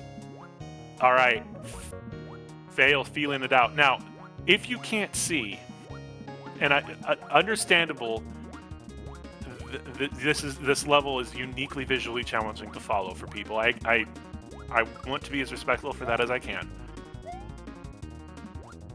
The Spiny is shorter than the spikes.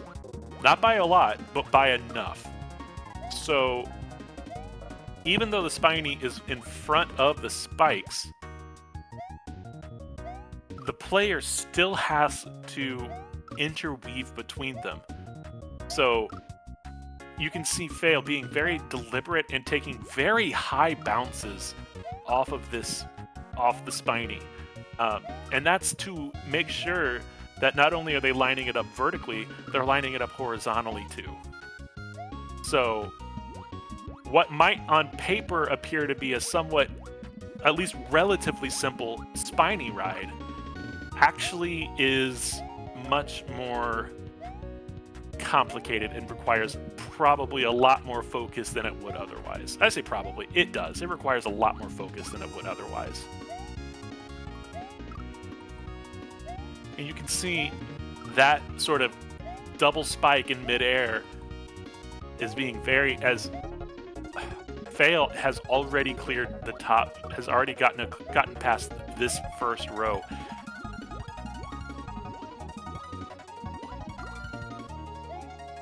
You can see Fail not only having to hit the spiny and dodge in between the hitboxes of those spikes, also has to dodge that floating one. And is making progress. So this is a feeler for sure. Meanwhile, Louie and Jank are both still working on the swim. Louie has made it to the spring drop. Jank is still trying to make her way to that final spring regrab. Mangort is working on the spiny bounce here, which, if you weren't here for that, absolute regrab, one of the regrabs of all time. If you're seeing this, if SMW players, if you're seeing this and you think you can't play this, if you think this is above your pay grade, so to speak, hear me out. There is nothing in this level you can't do. There is nothing in this level that is beyond your ability or beyond your potential. It is incredibly technical, it is incredibly precise, yes, but I promise you, if you work at it, you can do this. You can be this controlled. It may take you a bit longer than it might others who have been doing this a bit more. But I promise you, you can do this. And it's worth trying.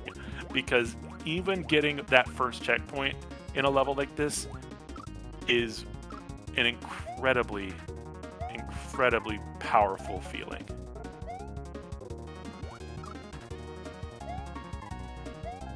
Can we get a tiny spiny? I think that's a question for Ike. I don't see why we couldn't, but that's a question for Ike as Fail making progress. Okay, and now you're seeing why those spikes in midair on the bottom are so smilers. Because you can see Fail is purposely taking these big regrabs to make sure that he lines up vertically to avoid the spike hitboxes. And for the most part, he can. Until that little last bit. When those spikes in midair force him to take a smaller bounce.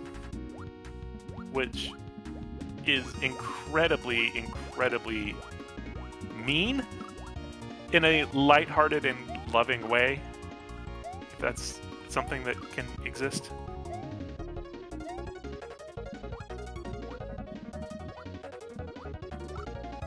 But we have Fail working on this 7th checkpoint. We have Louie and Jank working on the 6th. We have Mangort working on the 5th, and we have Endless Offstream working on the 4th.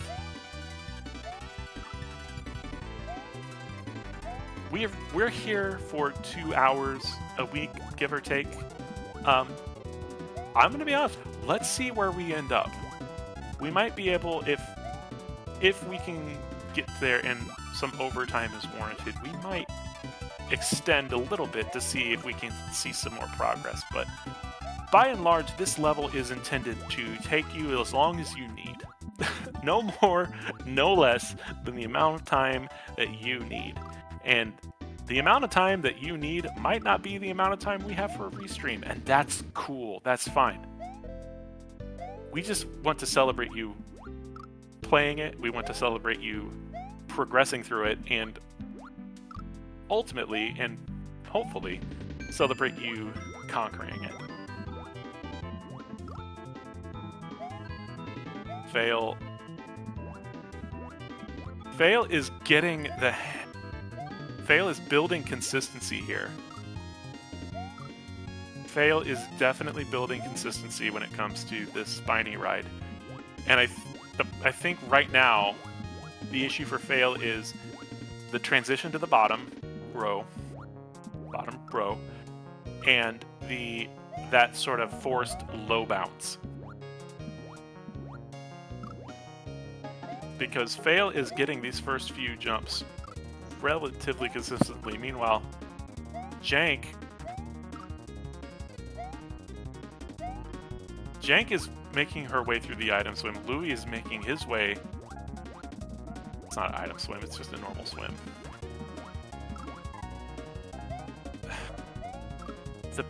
That swim. That swim, though.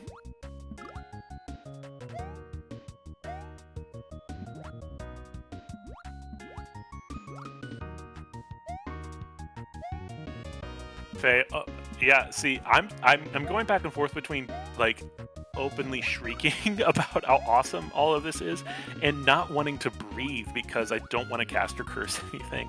But Fail getting close to that edge. Okay, chat. I want you to. So now that we're getting close, I want to. I don't know if I can open up a prediction. And I don't need anyone to worry about it if you can, but what do you think, chat? That first ledge after the left riding spiny. You think that first ledge is real or fake?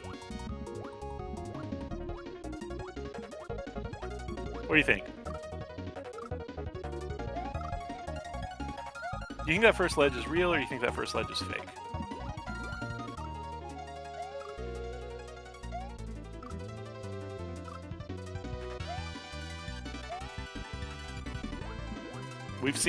We have seen both. We have seen real ledges and we have seen bait ledges that are fake.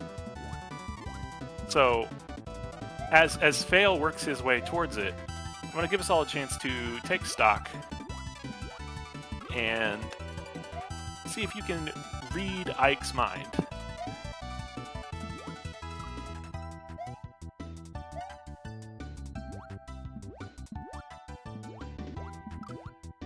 Schrodinger's block. It's real until you jump on it, and then it's not real.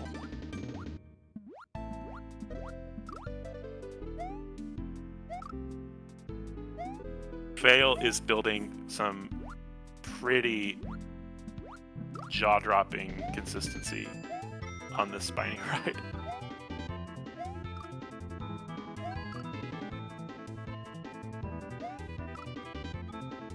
So, okay, I'm noticing something here with Fail that I think it's worth calling out. Fail has found a rhythm for this top row of the spiny ride, and you can tell it's 3 big bounces and then a low bounce, and then transition to the bottom row. So 1, 2, 3, bump, bump, yeah. And the trick is that last one seems to be the trickiest.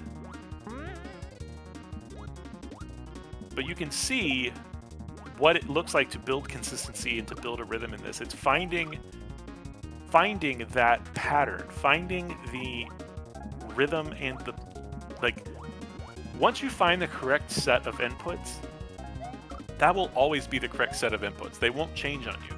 So once you figure them out, if you can get them and you can make them consistent, then it really frees up your mind to focus on what's next.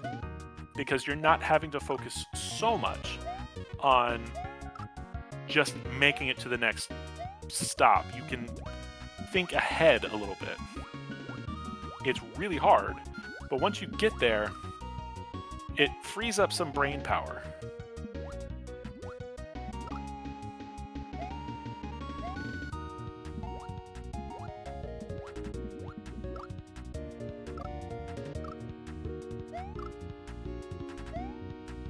Okay, y'all, we are 20 minutes left in the restream before we do any overtime. I want to see you hype like crazy. I want to see you cheering on all of these racers to get as far as we can. Hopefully we can see it clear, but even if we just see some progress, I want to see everyone in chat popping off. Fail almost getting there. Louis getting incredibly close to getting the spring jump. Jank making incredible progress on this swim. Mangor getting so close on this spiny regrab. Everyone here is working their tails off, and it's showing, and it's absolute, just incredible gameplay up and down across the board. So please throw some hype emotes in chat. Give us your energy. Give us your love. Let's make it through to the end. Let's push our racers to the end, and let's see this thing get cleared.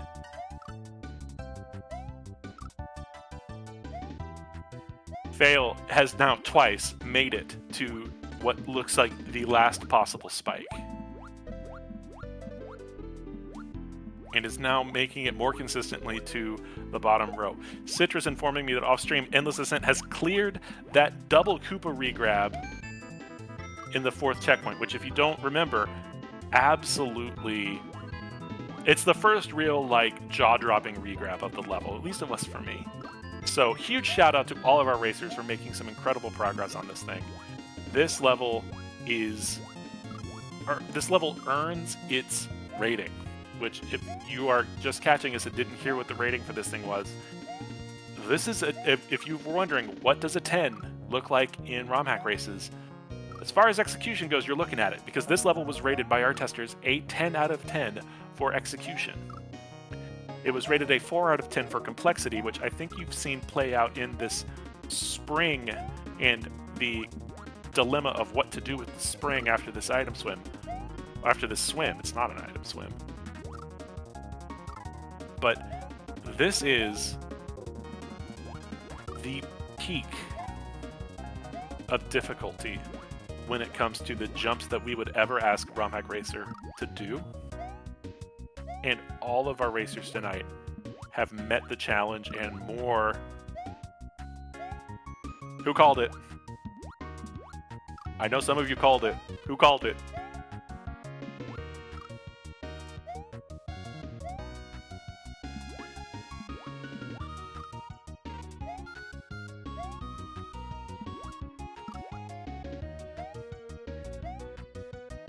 Fail learning what many of you thought and predicted. So now that that's happened, I want you to take stock of what that jump is. Without that, now that you know, oh no, it is absolutely 100% the right move to try it, because the jump between those two to the save block, not free in any sense.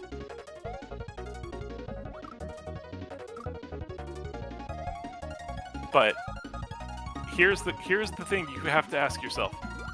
Now that you know that that ledge is not real, you have to ask, how am I going to make it to that save block?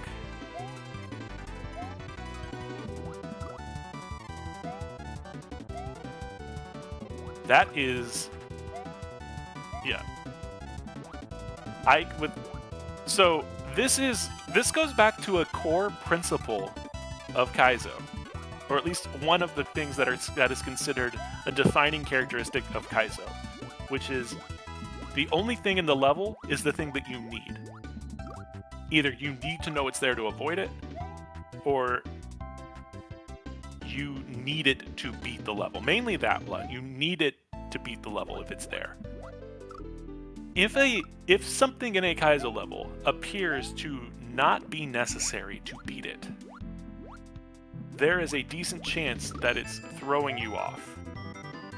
And in this case, that includes floor. So to Ike's point in chat, throughout the level to this point, if a ledge appears to be optional, it's not the intended solution and is probably going to cause you to fall through a flake floor. So if you think about it in that sense,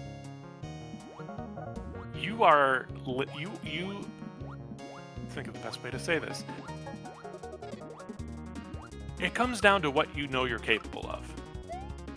Because if you don't think you're capable of making the jump to the far save point directly, then you're going to aim for the short ledge. But in this case, Ike is telling you, no, you are capable of making that jump, and I'm going to force you to.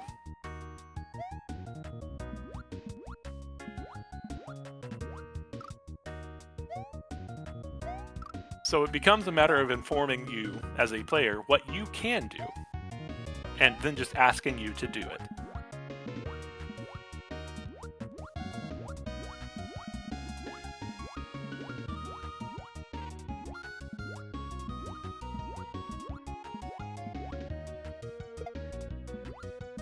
There's a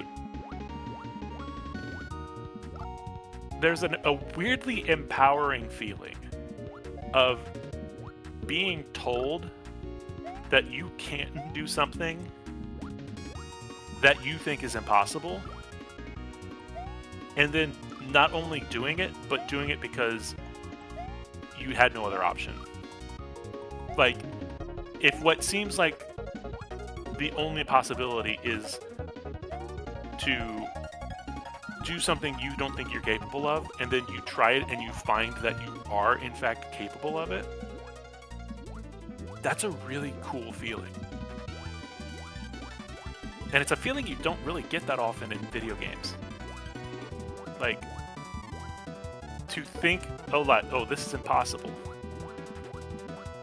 And then you can see Fail immediately knowing that now that he has to go for it, like, really going for the full send there and actually wait, hold on. Not gonna say anything. Oh my, Louis. Oh my gosh. Louis.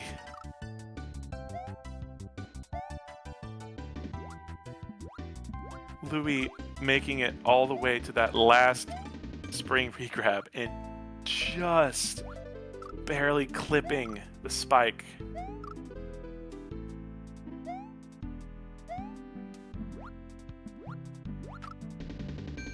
Fail getting back to that last jump and trying a different angle and not getting the angle. Look at the consistency though. Look at the consistency that Fail has built up on this spiny ride.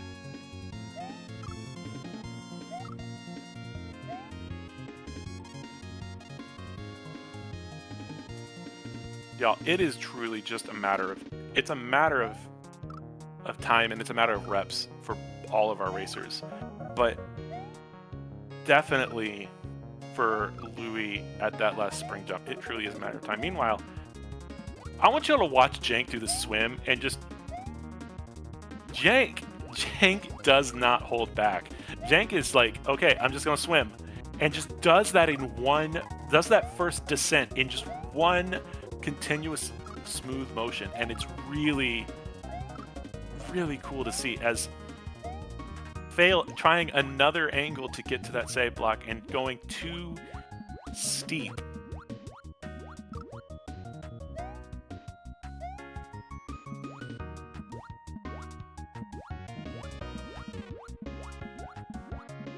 So who's commentating next week?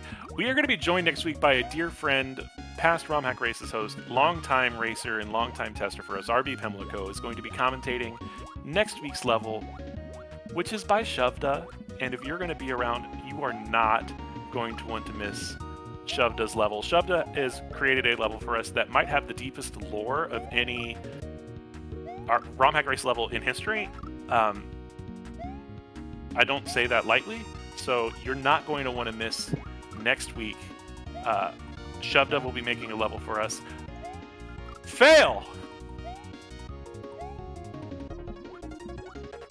getting the H.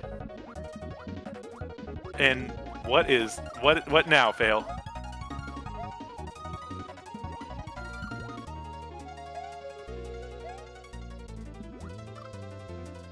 Speaking of next week, while Fail figures out this little jump here, and I say little jump, like,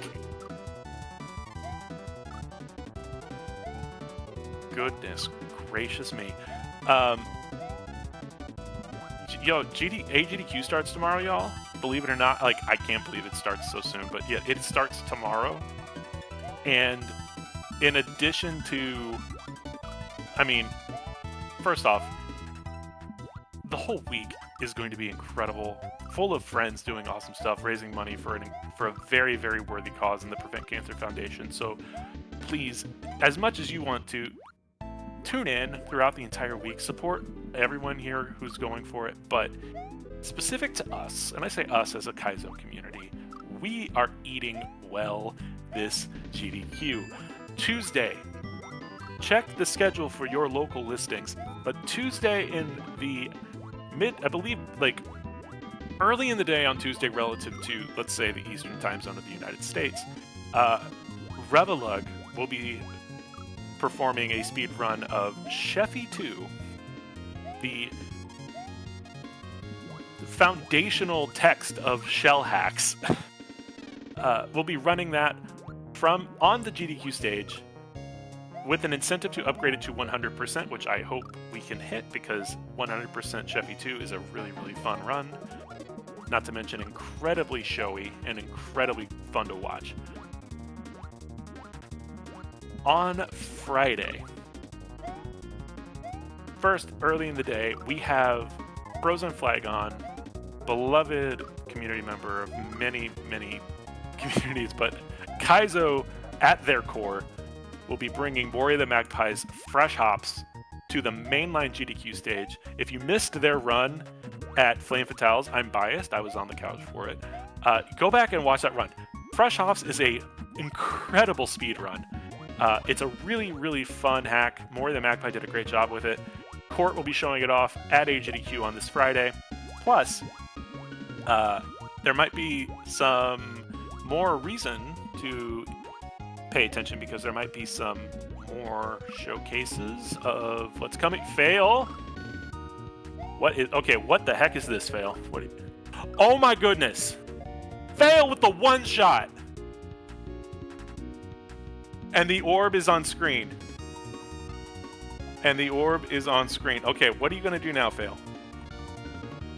What is this? Okay, what's in the box? What are we gonna do with this? What are we gonna do with this P-switch? Oscar, that's because it's meant... Oh no, there's no floor there. Oh, there's no floor there.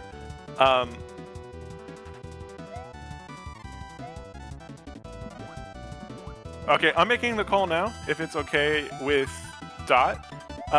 We're gonna do 15 minutes of overtime, because I think we can get this clear. In fact, I know we can get this clear, y'all.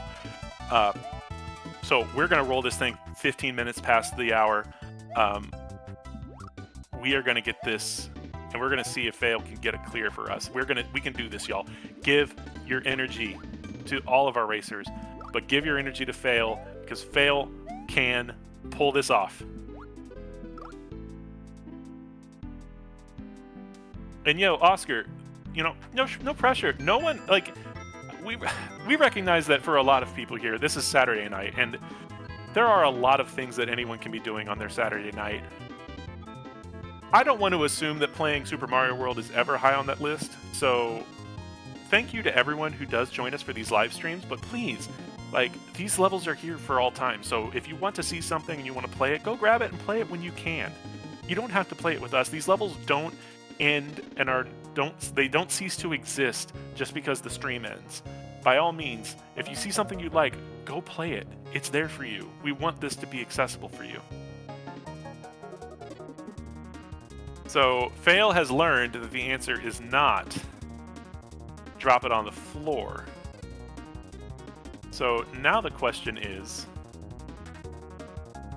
this okay? I think so. Fail is assuming that ledge is fake. Fail is assuming that ledge is fake and is going to just explode once they step on it. Maybe it's not. Maybe it's not.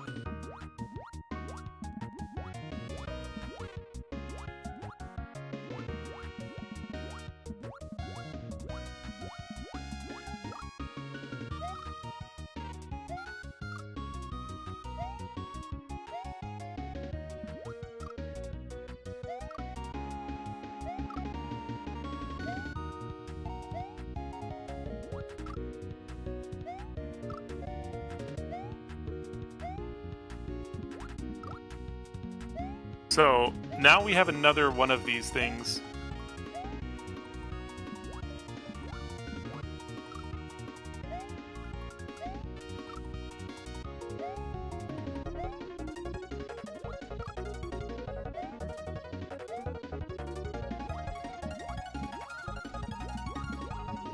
Okay, fail cleared it. So now we have one last jump. One last jump to hit this. Now, here's the thing. This is how it ends.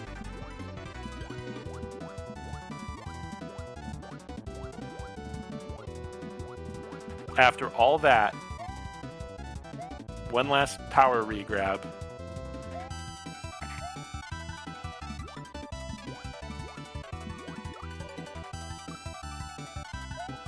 This 10-rated level, this one of the most precise levels, the most precise level we have ever asked any of our racers to do, and IkeSMB is one regrab away from clearing it. Now, I say one regrab away as if this isn't one of the regrabs of all time. Look at this jump. And if you're tuning in now just to catch the end of this, I want to highlight a couple things. First, those spikes, those Doritos, are pixel perfect in terms of how they edge. So, okay, Fail has an idea. Fail has an idea, I think. Or is Fail just going to keep going for it?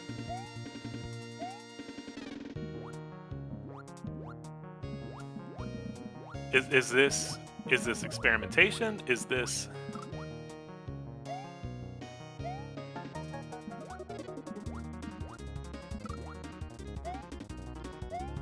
Okay, so Fail is thinking here. Wow. Okay.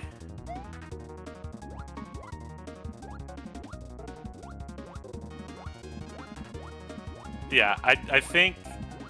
I don't know if that's the... I don't know if with what that is... So play this out with me, y'all.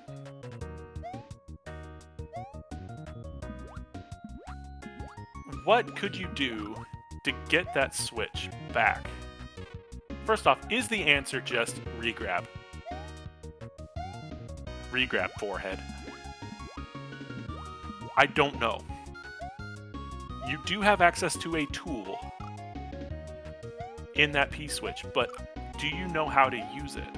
And can you use it in a way that helps you... First off, can you get it there?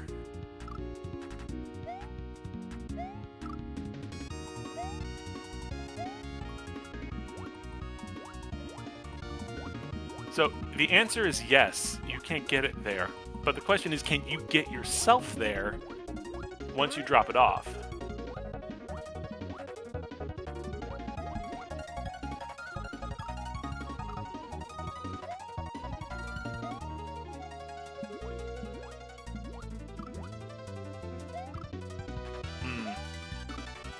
Yeah, I don't know.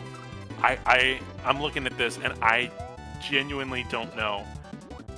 Fail has at least come to the conclusion at first that this is not a regrab that you can do straight up. I don't know if that's accurate or not, but that's kind of where Fail is at right now.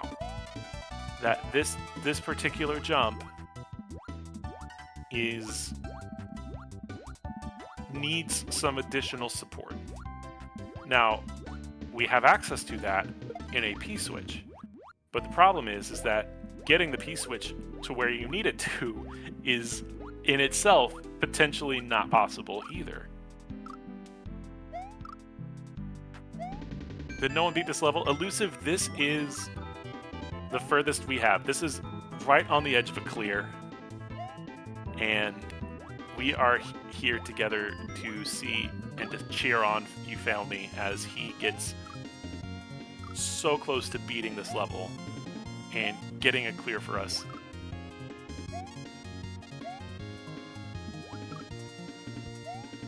Now, this is... Now, Fail Fail is finding out where the edge is. So remember, so it's a 2-hour throwback, but throw it back to, yes, Alame. Your mind is exactly where mine went. The info block at the beginning of the level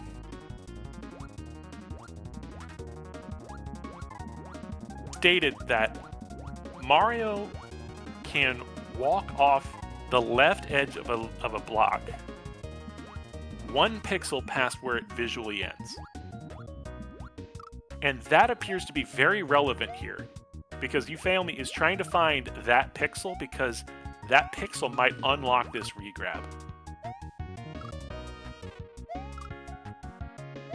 Yeah, Alame, you're thinking the same thing I am.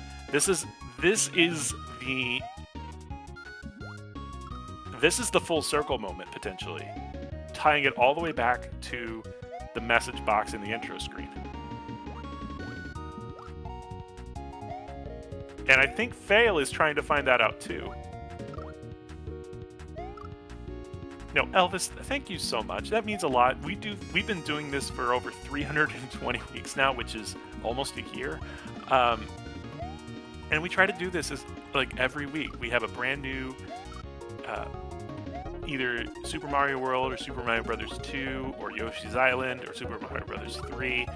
We try and have something new every week for people to try, to test their skills, to push themselves, to explore, and to have makers show off and create new things for everyone to be playing. We do this because we love Kaizo. We love supporting people that make it. We love supporting people that play it. And we love moments like this where we're all coming together to see someone do something truly, truly incredible. Yeah, I put the point that the 1 pixel off a ledge thing is not. It is a vanilla mechanic. Normal sized Mario can walk 1 pixel to the left off the edge of a ledge. But like I said earlier, when you make the relative importance of a pixel higher, it makes things like that so much more important. As you can tell, we have a bit of a little guy here in our Mario, and because the little guy is only 8 pixels wide, that 1 pixel makes a big, big difference.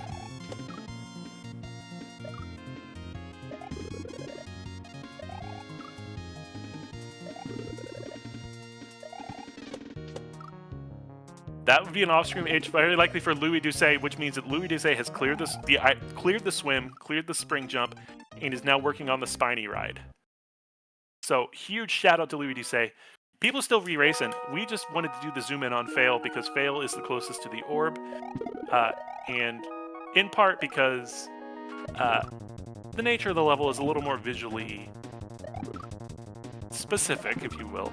Let's say precise, if we want to be on the nose. Yeah, and we can go back to the wide shot to show you Louis is indeed working on the final, or moved past the swimming section and is now working on the spiny ride. Fail absolutely tore through the next few sections relative to that. So let's see if Louis can get some ground up towards Fail here, as Fail keeps working on this. And Mangor too! Mangor making it past the spiny regrabs and is now starting on the swim section. People, like, I'm serious, everyone here is doing so dang good. Fail, filling out this regrab. Yeah. Fail one-shot a decent chunk of the second to last section of this level, and that's going to be hard for anyone to replicate. It's probably going to be hard. It'd be hard for Fail to replicate.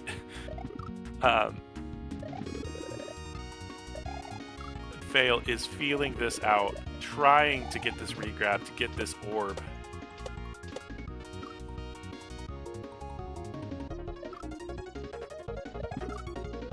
Lining that pixel up. It is tricky to see in the forward view, but you can see Mario just basically rocking on his heels on the left edge. And like, y'all, we're going over our time a little bit. Normally we schedule 2 hours for these. We're gonna stick this through until, hopefully until Fail gets this. Fail pops this orb. But we got a few more minutes. We want to stick around and see this thing through for a lot of people. Louis figuring that spiny right out very quickly.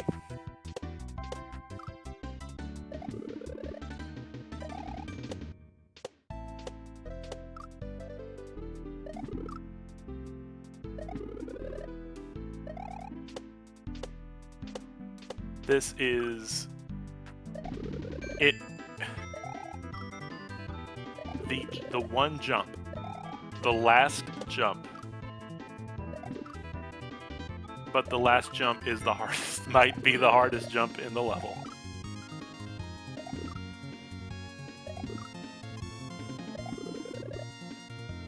And Fail is doing his due diligence.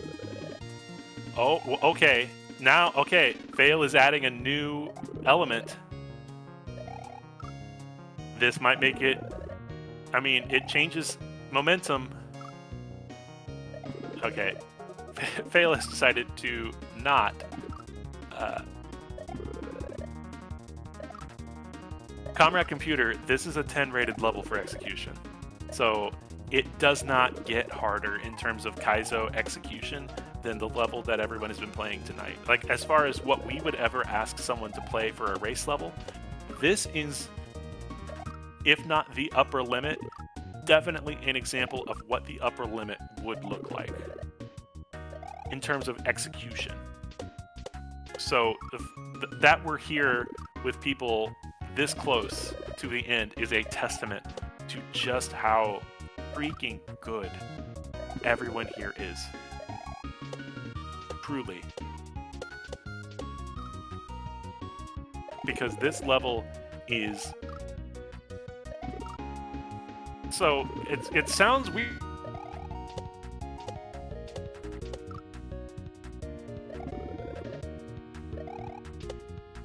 It's one of the hardest levels we've ever done, but it's also one of the most accessible. In that it's vanilla physics. All the jumps are the same jumps they would be if Mario were full size. It's just that Mario's a little guy here.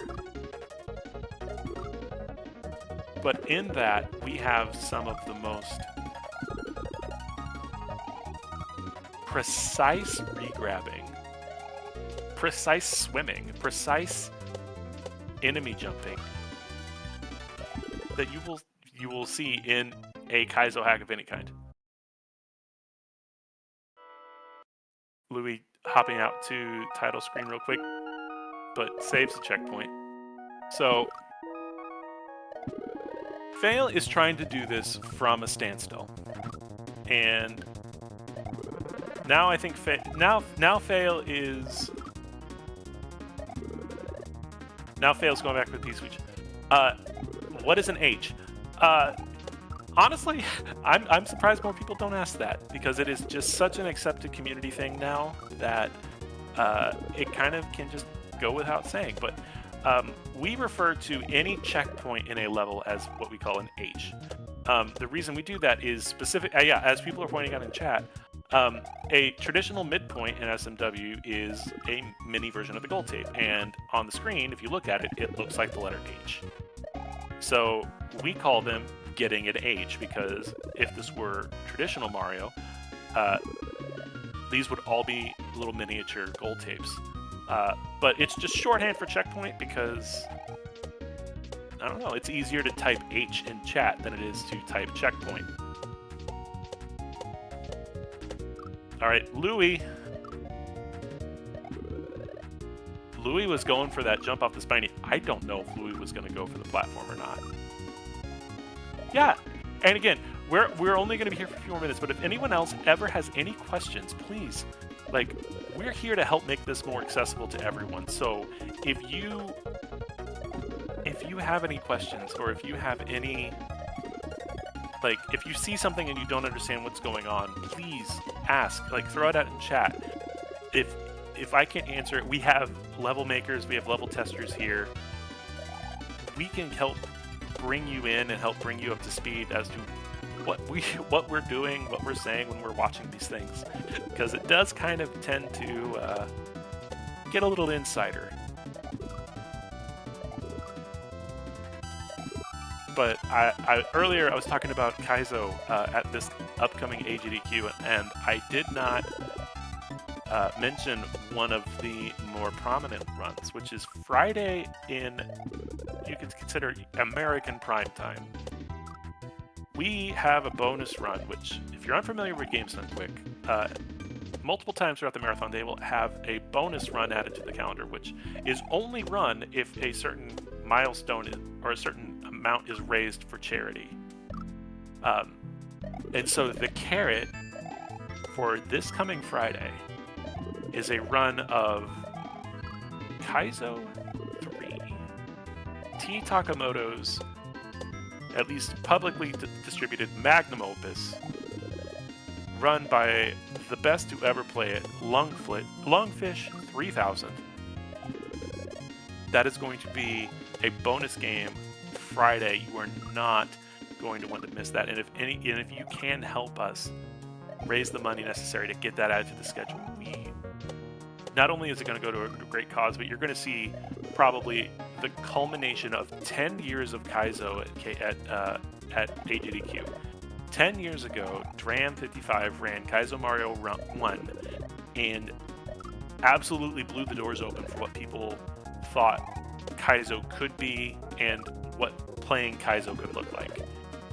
10 years later, we have the opportunity to put Kaizo 3 on the schedule and really show off just how far we as a community have come, and showcase an homage to the classic, while hopefully introducing a whole new generation of people to this fun activity that we love and these fun games that we all play. So don't miss that. And also keep in their back pocket, Icarus, the Hack by Circle Friendo, is a backup run, so there's a potential that we get Surprise Kaizo run by Gossip Greg. So keep your eyes open, because that might always just get added in case we're on schedule. But it's quarter after the hour.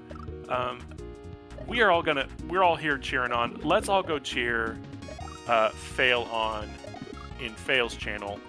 We are going to get things together. We're going to wrap up here, and we are going to send you with a raid over to You Fail Me to help cheer him on, help him get to the end, help bring him this orb. In the meantime, thank you so much, everyone, for being part of this, for helping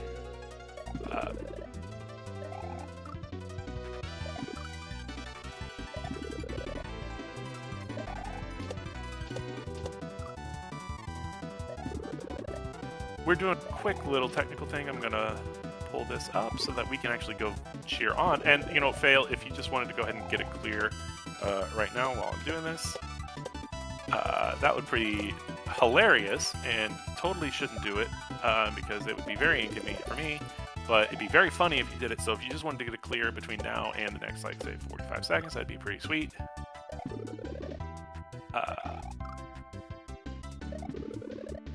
Oh, we got the raid going. So, y'all, thank you so much. We're gonna let this raid time out. Thank you to What's Up Dot for being an incredibly flexible and gracious restreamer. Thank you to Citrus Gremlin for being an incredible scout for all of our racers. And thank you, Ike, for making this incredible level. Thank you, Mason and Mythrillionaire, for testing this incredible level. Thank you to all of our racers who came out and gave it their best and really